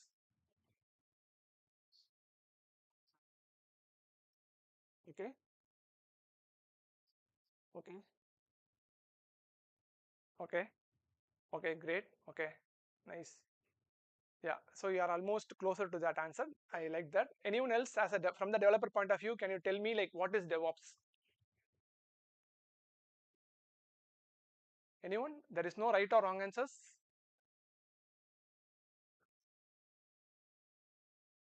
Okay, fine. Okay, so that is infrastructure part. Okay, and what about?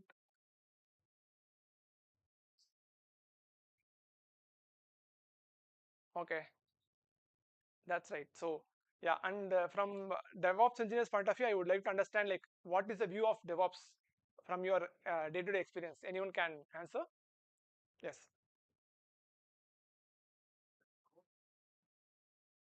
Okay. Okay. Okay. So you are talking about the operations perspective of DevOps. Yeah. Okay. Reliability side of it. Okay. Anyone else?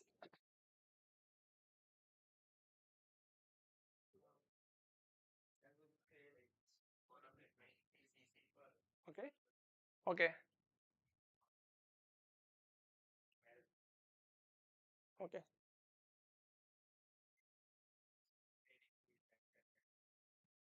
That's right. Yeah. Cool. So yeah, thanks for the answers, and thanks to the developers who answered and DevOps engineers who answered. So more or less, you guys are on almost on the right path way of thinking about DevOps, right? So for me, I would say I have been doing DevOps automation for day in day out for more than 14 years now. So for me, I always see DevOps as a SDLC process automation, right? Because nowadays what happens, like people directly jumping onto picking up tools and implementing it, right? But the way the DevOps has to be think, right? DevOps is a SDLC process automation. That is a key part, right? And tools are the enablers for the process automation part of it, right? So for me, I always see DevOps as a process first mentality, wherein people need to think in the way that, like, no, they are going to automate their SDLC process only. It's not like you should not directly jump onto Kubernetes, or you should not directly jump onto Jenkins, right? They are all tools part. You can orchestrate your SDLC process automation through these tools, but think in terms of mindset change, right?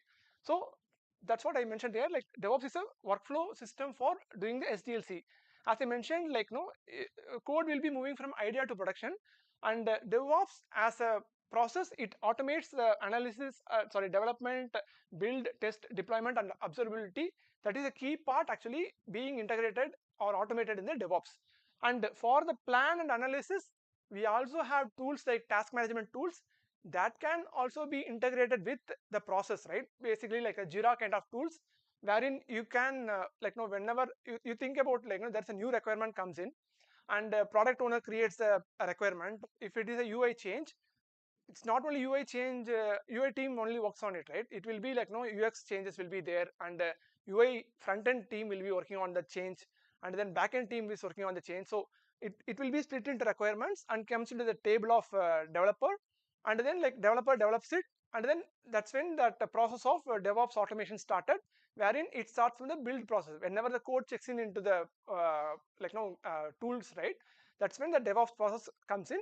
And as a DevOps process automation, always think in terms of process, not just directly jumping onto the tools, right?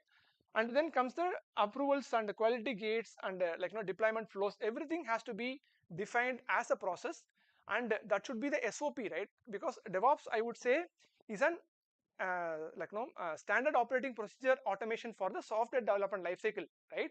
It's not a tool automation; it's actually process automation. Please keep in mind that, whenever you are going out of this session, you should think about DevOps as a process automation, not the tools automation. That is a key takeaway I would want you guys to take away. Oh my god. Sorry for that. Yeah. So that's what I mentioned. Like, when process is clear, automation becomes practical, repeatable, and easier to adapt, right? So you map the tools, and then you implement the automation with the tools actually, right? To map the process. So that is a key takeaway I wanted to have in this slide as a DevOps process understanding from my point of view, right? Any questions so far? Okay.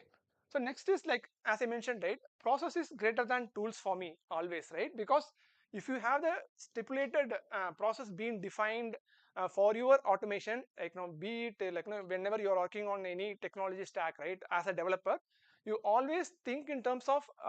I have few advices for developer as well. Like, if you are a developer now, you always need to scale up to the level that you need to understand the deployment as well, right?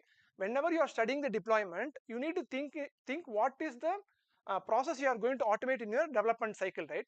Basically, there is a concept called, I'm not jumping into CI/CD concept because that is everybody knows nowadays, right? CI is continuous integration, wherein your build process and the packaging, it's CI starts from build until the packaging of the code, be it a containerized or whatever it is, right? Or jar files and those kind of things, npm packages and all. And then CD part is like, getting the container images deployed into production or environments, right? So basically, like, again, if you can see that CI is the build automation, CD is the deployment automation with observability part, right? So just think about process is always greater than tools. And what I can see from the most failed teams is, they directly jumped on to implementing tools. They did not map their process. But as a consultant, we get in, understand their automation gaps, and then we'll fill those gaps with the automation tools, right? And then as part of DevOps OS, I also have a detailed documentation. I will share everything to you guys. Please read that documentation line by line. You will understand or get a better understanding of how to use it, right? So in DevOps OS as an open source project, I am insisting on the DevOps delivery process or process first mindset only, right? That is very key in there is a big knowledge gap there. That is a key knowledge gap I wanted to solve with the DevOps OS. And it is also open source project. It is open for contributions as well. If anybody wants to contribute also, you can contribute. So specifically on DevOps OS, it's not only about generating the files, but you can understand about process first mindset as well, right?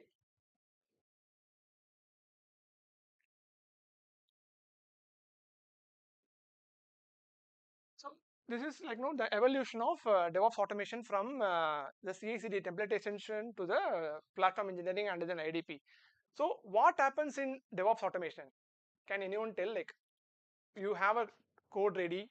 What is the next step for automation? Anyone can answer, please. Okay, test cases is fine. And to take it to environments, like what you need to do. Okay. Yeah, so basically that's when this CI/CD part comes in, right? So we would be automating the entire build and deployment process using templates. And what in traditionally what happens, right? I was talking about the non-process followed teams, right? They will be directly implementing the tools, right? But we will be creating CI/CD templates for different technology stacks. So basically what happens, DevOps engineer will be there. He will be working on creating CI/CD template for particular technology stack, be it JavaScript or Java or Golang or whatever it is, right? And similarly, that templates will be created. The traditional way, what happens in a way, DevOps engineer and developers have a dependency. If at all developer needs to deploy a new application from their end, they will be approaching or DevOps engineer through a ticket, and they will be onboarding the application, right? So that is how it has happened. So if such teams can move to platform engineering, the dependency between the developer and the DevOps engineer can be reduced, right? What happens? This technology stack templates will be stored in centralized repositories, and DevOps engineer will be creating the detailed documentation and the knowledge sharing to the developers, so that developer themselves can onboard their application on their own without the dependency of DevOps team, right? Because DevOps team, day in, day out, there will be limited capacity. People will be working on that teams, and everybody cannot address the tickets, right? That is when this CI/CD templatization comes into picture. And what happens? So platform engineering and IDP is the step-up evaluation of DevOps process automation, right? So in DevOps, CI/CD is the key pillar, right? You create templates, store it in one place. In platform engineering, what happens? The next evolution I mentioned, right? So it will be created as a centralized repository for developers to consume, and then they can themselves use that documentation and the knowledge from the DevOps team, and they can onboard it themselves. So that is called platform engineering here. And with respect to platform engineering, this particular term has been popularized by CNCF, right? Cloud Native Computing Foundation, for promoting their tools. But the same concept can also be applied across DevOps tooling as well, right? So and the next evolution in that particular cycle is you now have the developer themselves can onboard their application through the documentation, right? But what is IDP? IDP is the internal developer platform or a portal wherein you make it as an UI for a developer to go there, do a self-service onboarding for their own application itself, right? So that is the self-service layer for the developers to make their application onboarded to the CI/CD lifecycle. So you can see the evolution, right? So CI/CD is a key pillar of DevOps, and then it will be technology stack templates will be templatized, and then platform engineering comes into picture, addressing the gap of developer interaction with the DevOps engineer. And then one more layer on top of it is the IDP layer, wherein developers themselves can use that UI feature to onboard their own application, right? So this is the evolution I wanted to cover. Any questions, guys, here? Yes, exactly. Yes, correct. So in this without any platform engineering, dependency of DevOps engineer and developer is there. Platform engineering, what happens? Templatization and everything will be there. Documentation will be created, so developer can go through the documentation or the knowledge shared to them, onboard their application. Here there will be an UI layer on top of it, where all the templates will be stored based on the technology stack. They can choose what are all the stages they want, and then they can onboard their application. Yeah, that's an IDP concept. Yeah. So it's an interesting topic, right? If you wanted to evolve as a very good, full stack engineer, this is an interesting path to explore. You can just explore and become as a fulfilled full stack engineer. Right. So this is the typical development cycle or a SDLC cycle, right? So plan.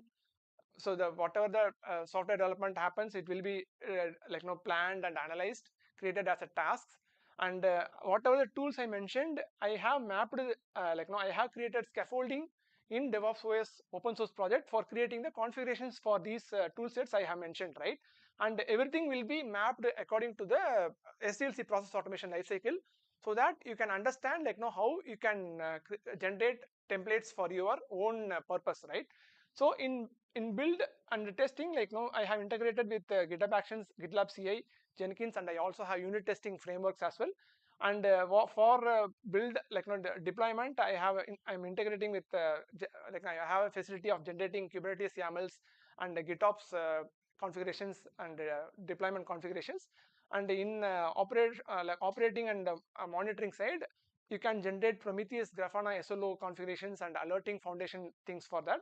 And finally, this entire process will be do a continuous improvement, right? So basically, DevOps is a process improvement process for the software development lifecycle. So these are all the connecting stages I have created in the DevOps OS operating open source project.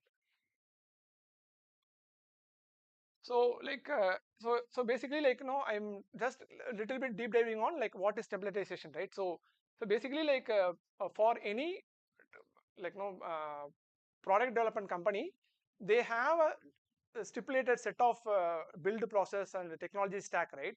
So it's not like one size fits all, right? It's depending on the teams they wanted to do, right? So basically, every team can have their own golden path templatization for their automation. Golden path meaning there will be a defined proven path wherein they can take their code from development till the production and monitor it, right? So basically, so that is what we are doing. In DevOps OS project, these further slides are talking more on the configuration part, what we are generating in DevOps OS open source project. So I have implemented CI/CD tooling for Python, Go, JavaScript, and mixed stack actually, and then teams can stop rebuilding setup from scratch. They can use the scaffolding I have given in the DevOps OS open source project, and they can use it. And then through which what happens there is the end result is they can easily faster onboarding for their own technology stack, right? So since it's an open source project, it is an evolving project. So you can also contribute if you are interested, right? So templates are not just shortcuts; they are actually the package implementation experience for the defined tech stacks, right? So that's platform engineering I already covered. So platform engineering basically the giving the consumable layer for the developers and DevOps engineer to work together, and they can onboard their applications. So what it is solving is it will try to solve the one-off documentation, and tribal knowledge is meaning DevOps engineer only know about how to deploy that application, right? So platform engineering solves that gap, and anyone in the team can deploy their own code, right? And then ticket driven setup anyway has an SLAs, and teams cannot prioritizely move their code to production. Through platform engineering, those kind of gaps can be resolved. And since it is a standardized golden path automation, it will be entire tool stack and the process will be streamlined, and teams can consume it, right? So internal developer portal, as I mentioned, we are providing an UI layer for the platform engineering, and teams can consume that. So any questions, guys, so far? Yes. So what is that? So let's say I have developed. Right. Okay. Okay. Right. So Okay, so internal, so it's based on the team's need. You have to build your own IDP platform, right? So basically, like in some cases, you can keep the secrets in GitHub only or GitLab as a secret, and you can fetch from there. Or if you want to explicitly give an UI method to store your own secrets also, you can do that. So the UI will be, I will give you a high level view of that anyway. You can just understand. Maybe since it's a question is already asked, I will show that. Okay.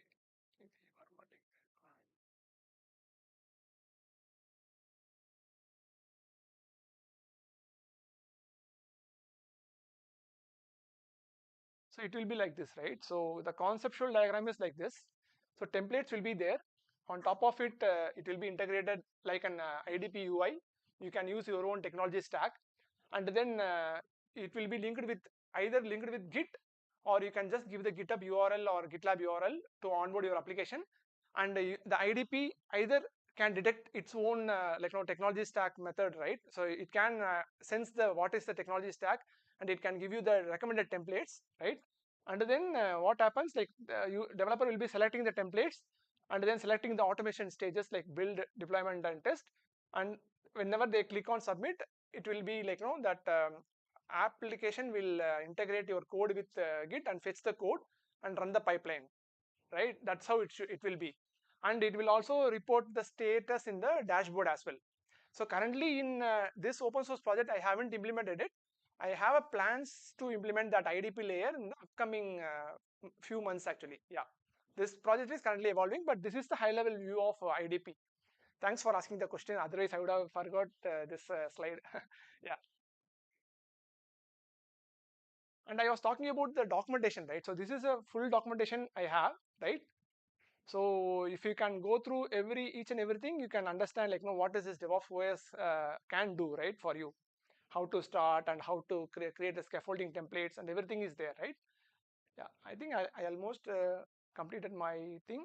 Yeah, so I will quickly show like what I have built for now, and then I will wrap up, right?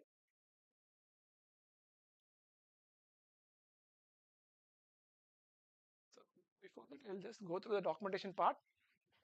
So you can see that, right? So first one is like the process first principle I mentioned, right? Even in this DevOps OS, I have written a command that can explain you like what is this process first mindset is, right? If you run cli.devops process first, it will give you a details of like what is the process first mindset looks like, right? So the entire command output has been added in documentation itself. So basically this process first mindset has been there for a long time, but it has been since been overridden by the tooling mindset of the people, right? So even if you can see the Patrick, right, founder of DevOps Days, he is telling that DevOps is about fixing the broken, inefficient processes between the developers and operations team. That is the thing. But people forgot that, and they all started implementing Kubernetes kind of tooling, right? Because of the other things, right? So yeah, so you can just run these commands and do that, right? So so it's actually open source. Anyone knows Python, how to run it, you can just try it out, right? Maybe like later I'm planning to move it in Go kind of packaging, but it's not immediate thing right now. And next thing is the CI/CD generators, whatever I have, right? So I mentioned about GitHub Actions, so you can go to that doc. So yeah, so this is the command for generating the GitHub Actions workflow scaffolding, right? So there is a command called scaffold that can create the configurations for you on the standardized method. So once after it is generated, even you can edit your own, add your own configurations as well, and you can give the app name. And if you are typing it the command like complete, it will generate the best standard GitHub Actions template for you. Similarly for GitLab as well, I have. So this entire documentation has the details, right? If anyone wants to explore that, you can do that. Similarly, GitOps, you might be knowing, right? GitOps is the Kubernetes deployment, and so basically what GitOps recommending is like Git will be the single source of truth for your code, entire even infrastructure also, right? So this is a GitOps scaffolding point. And one interesting concept I wanted to add here is, since you guys are developers, right? I wanted to know like how you are installing your development environment, how you are setting up your developer environment separately, right? Okay, so there is a concept called dev containers. Okay, and you can explore that as well. It has been developed by Microsoft itself, right? So in dev container, what you can do, you can write your developer environment as a JSON file, and whatever the language stack you wanted or tooling you wanted, you can just add that. And in VS Code, there is facility for running the dev containers. So if you are spinning up the new VS Code instance with your own dev container configuration, it will pre-install all the developer environment tooling, everything, and it will spin up it for you. So it will be immediately consumable for any developers to start. So I was talking about the golden path for development, right? So this is one of the golden path implementation for development environment setup. So anyone can try that out actually, right?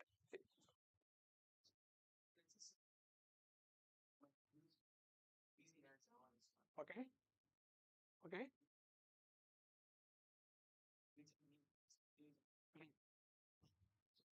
You, yes, you can mention versions also. Yeah. Yes.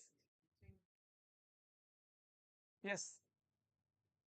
So in this entire DevOps OS also you can spin it up as a dev container, but it's very huge, I would say, because it's having so many tooling.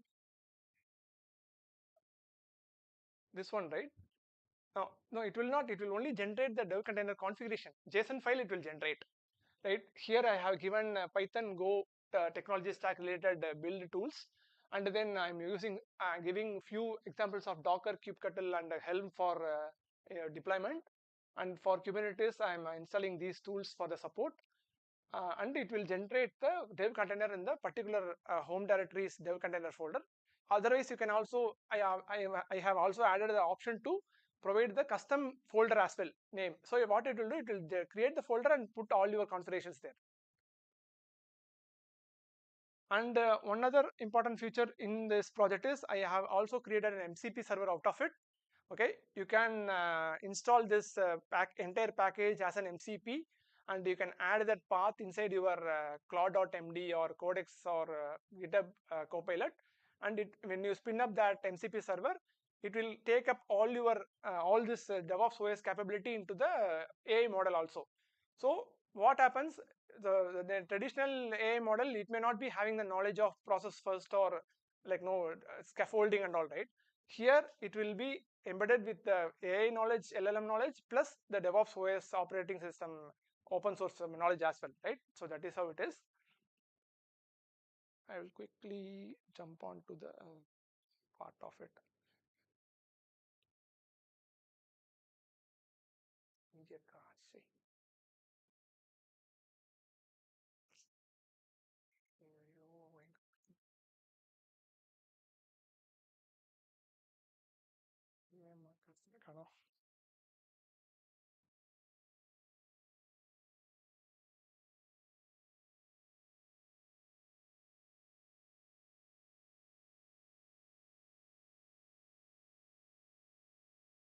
So for getting started, so basically like this is developed on Python, so you need to like invoke the Python virtual environment.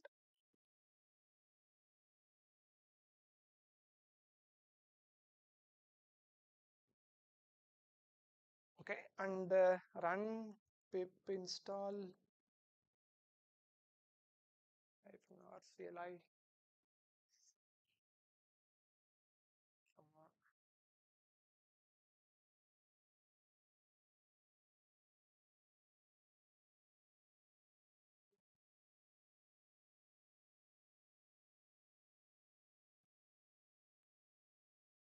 Okay, it's already installed, so I'm just showing for the demo purpose. And then what you can do, you can pick some command here.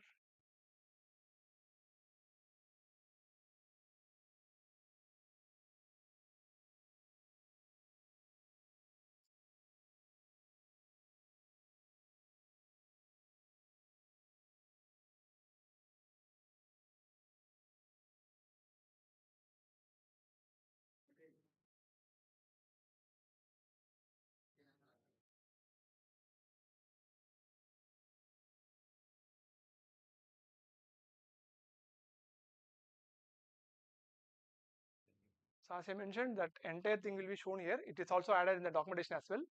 So as a company, I like process first mindset. So I added it in the first line, and this is the Gene, and he is the he is the project initiator of that Google's Phoenix project, right? So they also talk about process, and then you can see like the mapping I was talking, right? So basically like yeah. So define before you build, standardize before you scale, standardize the container runtime, and then automate the repeatable process, and finally observe and iterate. So each of the stages I explained, like what should happen in build, containerization, test and quality, IAC, deployment and GitOps, finally SRE. So this is the process first command. Let me quickly generate some CI/CD here.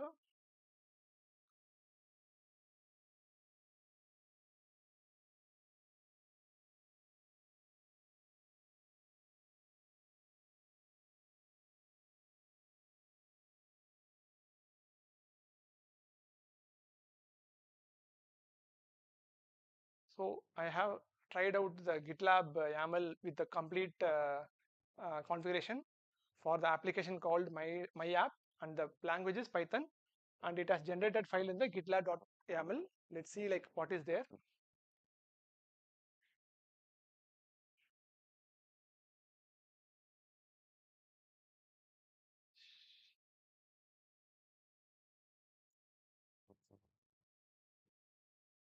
So is screen visible to everyone there?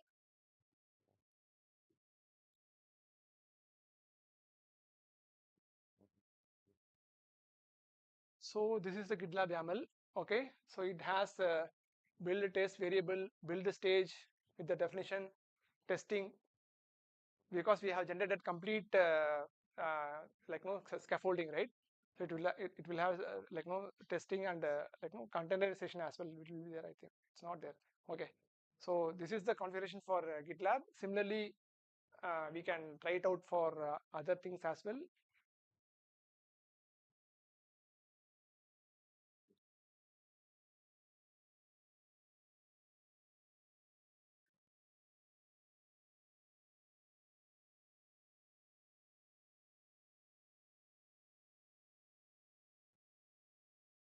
So this is the SRE scaffolding command. So this is the thing, right, guys? So you can just try it out and consume DevOps OS capabilities for your own use cases, right? So it has generated alert rules, Grafana dashboard JSON, because I have defaulted to few open source tools here for SRE, but I'm planning to add few more tools, and there I'm looking for more contributions as well from SRE people, right? So that is how it is.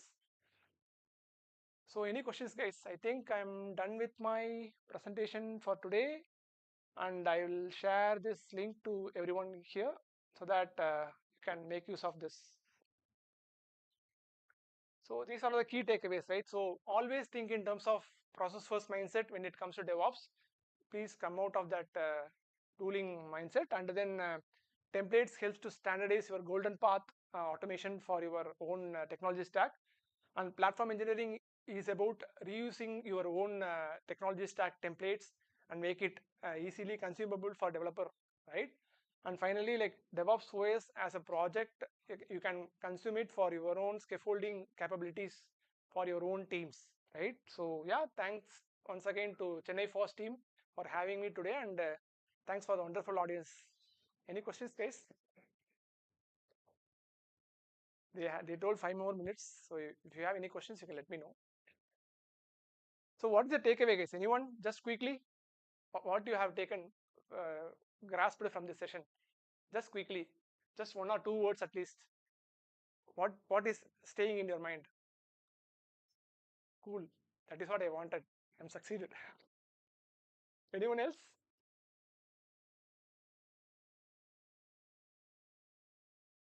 Okay. So I have been working in this field for so long, like being more than 15 years, I told, right?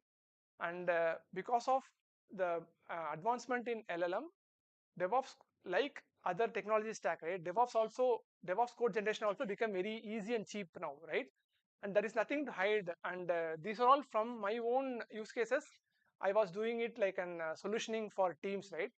And all open source project I have created, even I have one for Terraform as well. So all this open source project and the technical blogs I write is for my own consumption only first, right? I don't want to every time run from scratch some boilerplate code. Even AI cannot create my own required code immediately, right? I need to reiterate multiple times. So this project come from the inspiration that to consume on my own and make it useful for others as well. That is why I expanded it across the DevOps process automation, not only just a few here and there, right? Yeah. Thanks for asking the question. Yeah.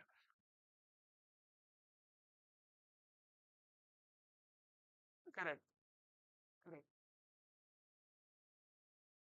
I'm an open source lover, by the way, for so long, right? I have, because if you talk about open source, I can talk for hours. But basically, like if you see in the world, right, business layer is the one more layer on top of the open source thing. Basically, no programming language is closed source here.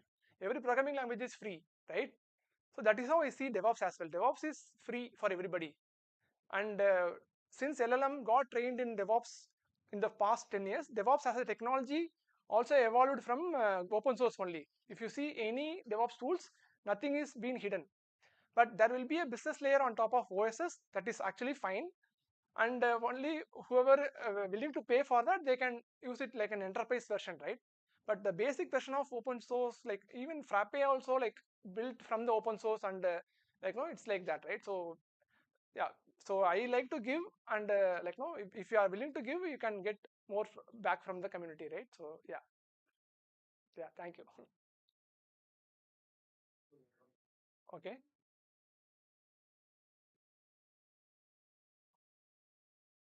Sorry.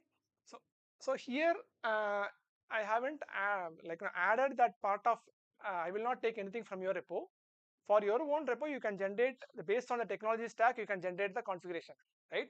But if you are building an IDP, you can, on top of this DevOps OS, there you can customize the IDP based on the way you wanted to implement it, right? Based on your own repository and the process automation part of it. Because process automation differs company by company. Somebody might only will stop in CI part, they do the manual deployment. That is actually okay, right? So it is depending on the team's willingness to implement the integration. So because this is only a scaffolding tool now, this is not an IDP yet.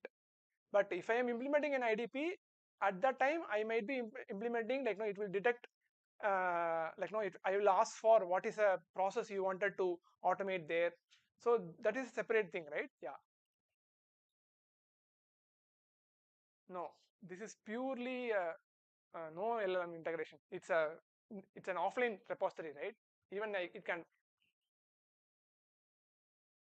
correct correct. So there is no internet required. If you want, if you can even if you can download the DevOps OS from GitHub, even without internet also you can generate scaffolding for your projects. Yeah. Basically, that would be the use cases for the enterprise customer who don't want to have their system or the code going to the internet, right? So it can be DevOps OS can be deployed as a separate, not deployment, no deployment required here.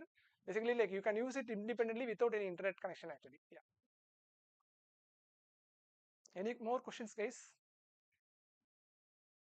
Yeah. So if there is nothing more, no more questions, I think I would like to thank everybody for being patient. I know few people are sleeping, but that's okay. It's unavoidable. It's an afternoon time. I can completely understand that. And thank you for being an awesome audience. Thank you, guys. Yes. And I have a tradition of taking a selfie. So I would like to invite everyone to get. Yes.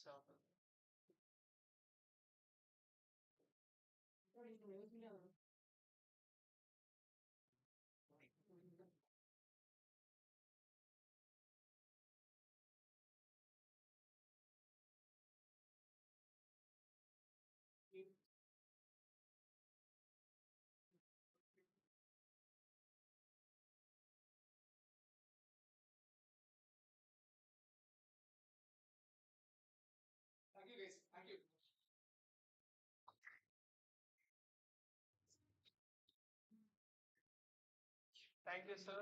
It was very good. I couldn't hear the full thing. I was in the starting. No problem. Thank you. So is it live still? Yes, live. Everything is live. Oh, okay. Yes. That's why I interrupted you in between to reconnect it. Oh, okay, okay. Yes. Thank you. Yes, thank you.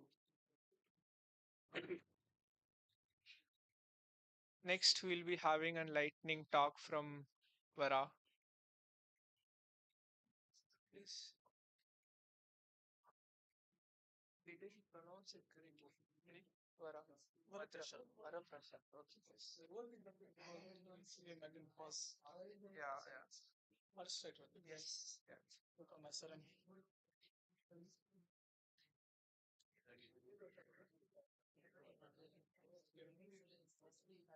It's a lightning talk.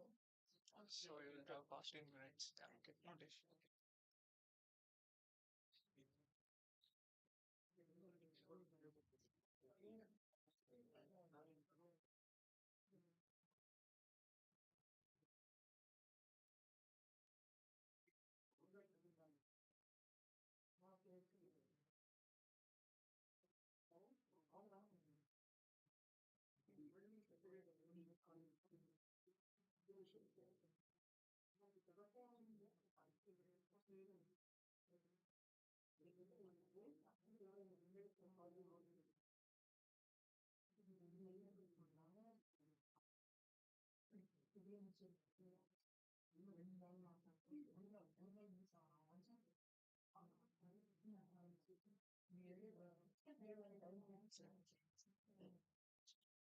Okay.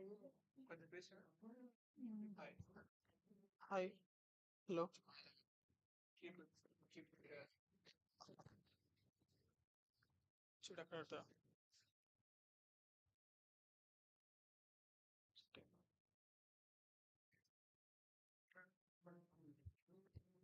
Hello.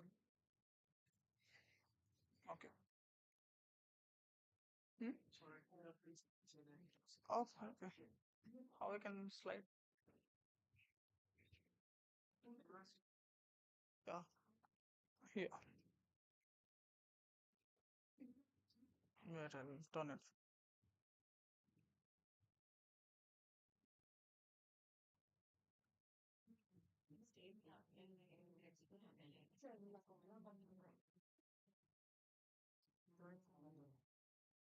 It coming?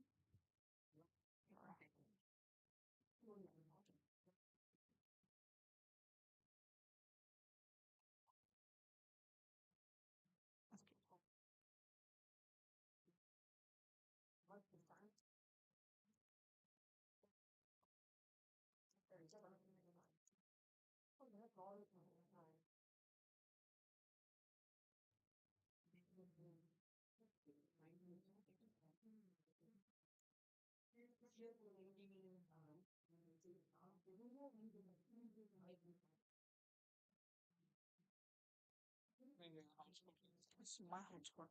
I don't have the best option. Alright.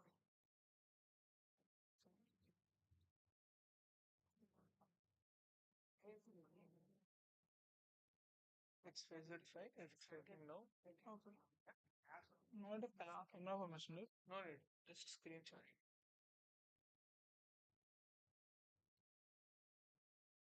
Mic?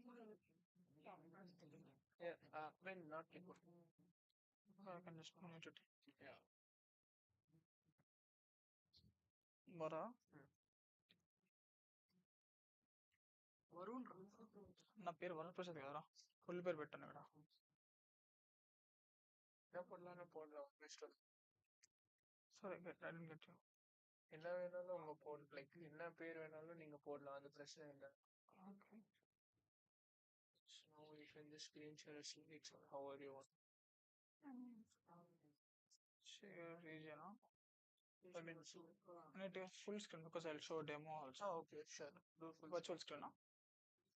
Full screen no laptop screen yeah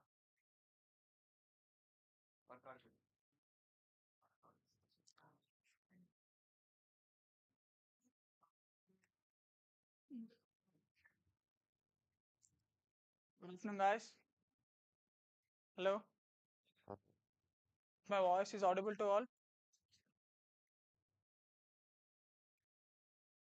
Is it audible?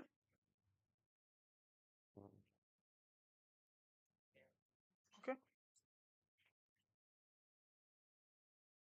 Um, Good afternoon, everyone. Uh, Myself, I'm G. Varaprasad from JPA University, and today is my first talk in Foss. I really thank the Foss community to give me this great opportunity. So, today I'm going to talk about understanding virtualization through QEMU. Have you heard the QEMU is a like open source tool of emulator, and it's maintained by larger communities, and it's organized in clouds also.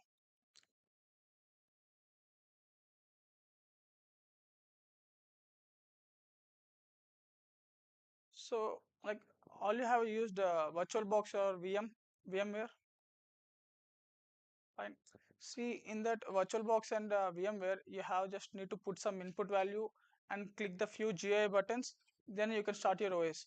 But not understanding what happening, like how the virtual machine is taking place and what type of virtualization is happening in the underhood technologies, you don't know. Like it's simply just creating a um, what you can say like illusion. Like you can do the thing, but you don't know what happening inside. Got it? So before we gonna talk about what is QEMU and what is virtual boxes, and I'm gonna take a few uh, two important terminologies like virtualization and emulation. So virtualization, it's nothing but it uses your same architecture. Like if you're using 80 like x86, or else you're using your host hardware system. Like for example, if you're going to a restaurant in another country, uh, like if a waiter is coming to you, like he speaks in your direct own language, it's easy for you, no confusion, no delay, your order is placed fast and you got quick result. It's kind of virtualization. It uses your hardware, so the process can be quite faster as compared to emulator. Like if that waiter is coming, he uses his own language, it's a different language, so you can't able to understand. So what you need to do, you need to take Google Translator or some other translator to translate. If it's Japanese means your English, you need to translate to Japanese, so you need to recreate the complete the process. So it's gonna take time and it's quite slower. This is the difference between the virtualizations and emulation.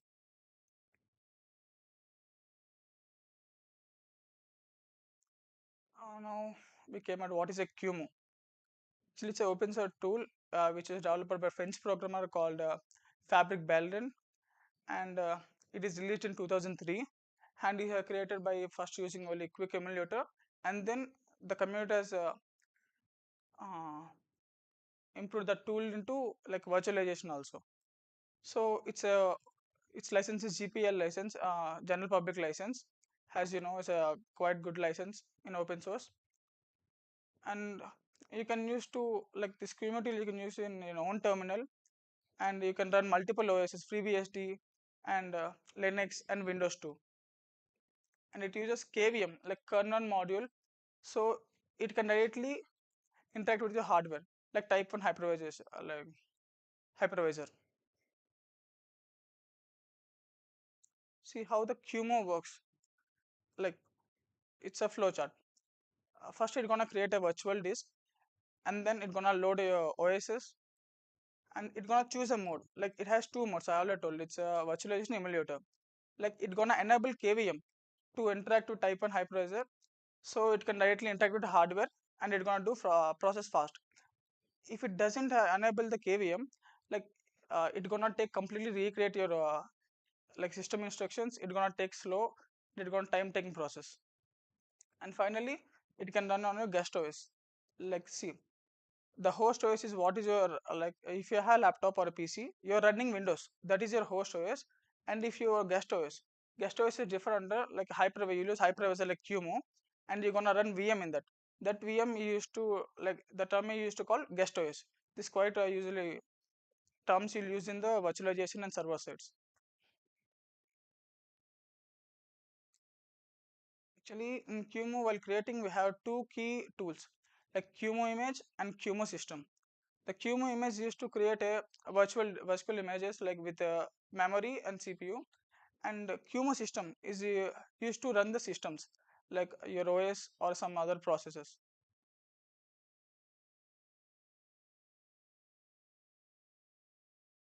See, when we reach out to QEMU, like what the purpose is. Have you heard the name Proximus server side? It is built upon Debian and it uses a QEMU guest to manage its OSs in server sides. So, and we can use for our own like testing OSs and like small setups and working on those projects. It's quite easier to use, and you could it's used for scripting also, like Bash and Python. You can understand what happening, and how we can configure the thing, how we wanna do, like how much allocation we need to give. See, let me show you the demo. See, this is the two commands we're gonna use here. First, I told the QEMU image used to create a QEMU disk, like with GB, with memory, so that we can store complete operating system. With the help of the QEMU system, we can run the complete OS. Let me show the demo.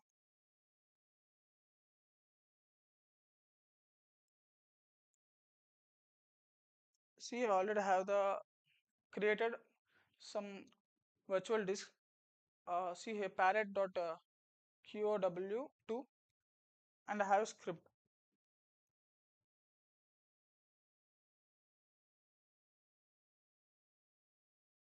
If you see in the script, actually I have installed complete OS before only. In the script, I have enabled the KVM, so it doesn't go to emulator to recreate complete the process, complete different system.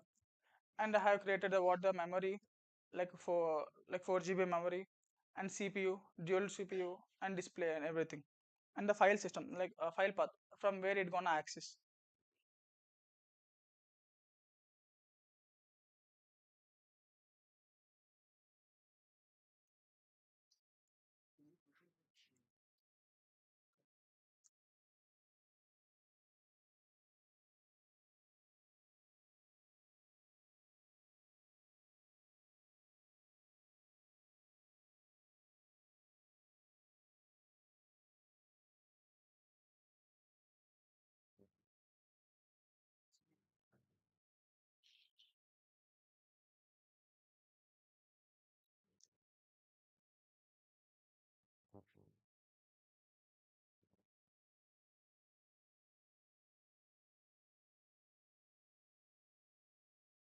This is how you can run the QEMU in your own local systems, and you can try experimenting everything with the QEMU, and you can create a bash script or Python script to manage like how much a percentage of hardware you're gonna use, and it's quite useful to learn the scripting and exploring the more thing.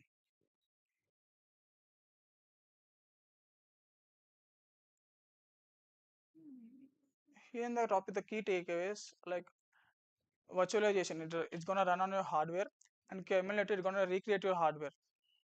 And QEMU is a both emulator and virtualization tool, and it had two commands like QEMU image and QEMU system to run on your operating system to create a virtual machines. Do you have any questions? No. As far you can learn more about QEMU and QEMU.org, and you can try install this QEMU system, and you can explore the KVM and cloud net automations. Thank you.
தனியாக அங்கே ஒரு branch slash அதை note இந்த slash note பண்ண கூட அதில் ஏதோ ஒரு வீடியோ மொழியில் புது வீடியோ மொழியில் அன்லோட் பண்ணிக்கலாம் புது வீடியோ மொழியில் இருக்க டேமேஜ் அன்லோட் அப்படி வந்து ரீபூட் பண்ணால் அப்படின்னா இது வந்து கேள்வி மாற்றிங்க அந்த ஸ்டார்ட் பண்ணி கேட்கணும் என்ன நீங்கள் பூட் பண்ணுவீங்கன்னு அவன் டூ வந்து வச்சுருக்கேன் இப்போ வந்து யாருக்கு இந்த எக்ஸ்போஸ்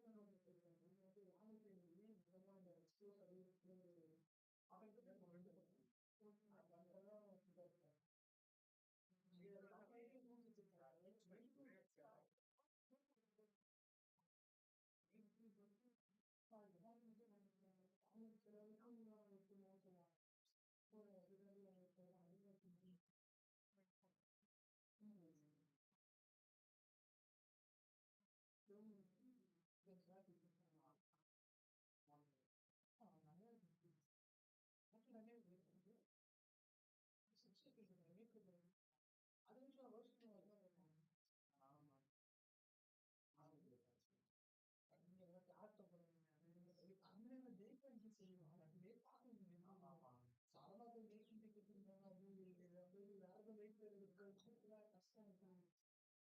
வெயிட் கஷ்டம்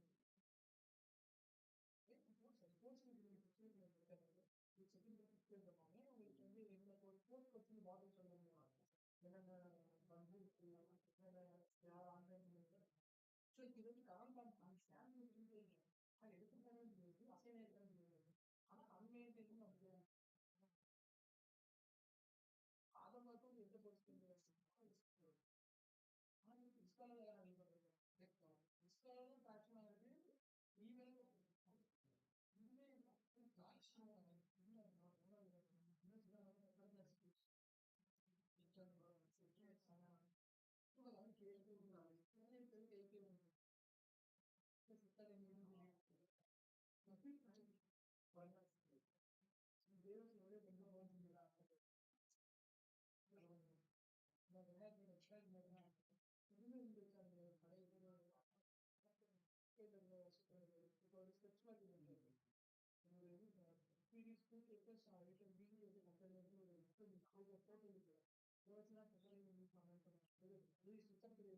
இதுவே ஸோ அந்த ஷெடியூல் அந்த பேப்பர் அந்த வெளியில் வெளியில் வந்து போட்டோ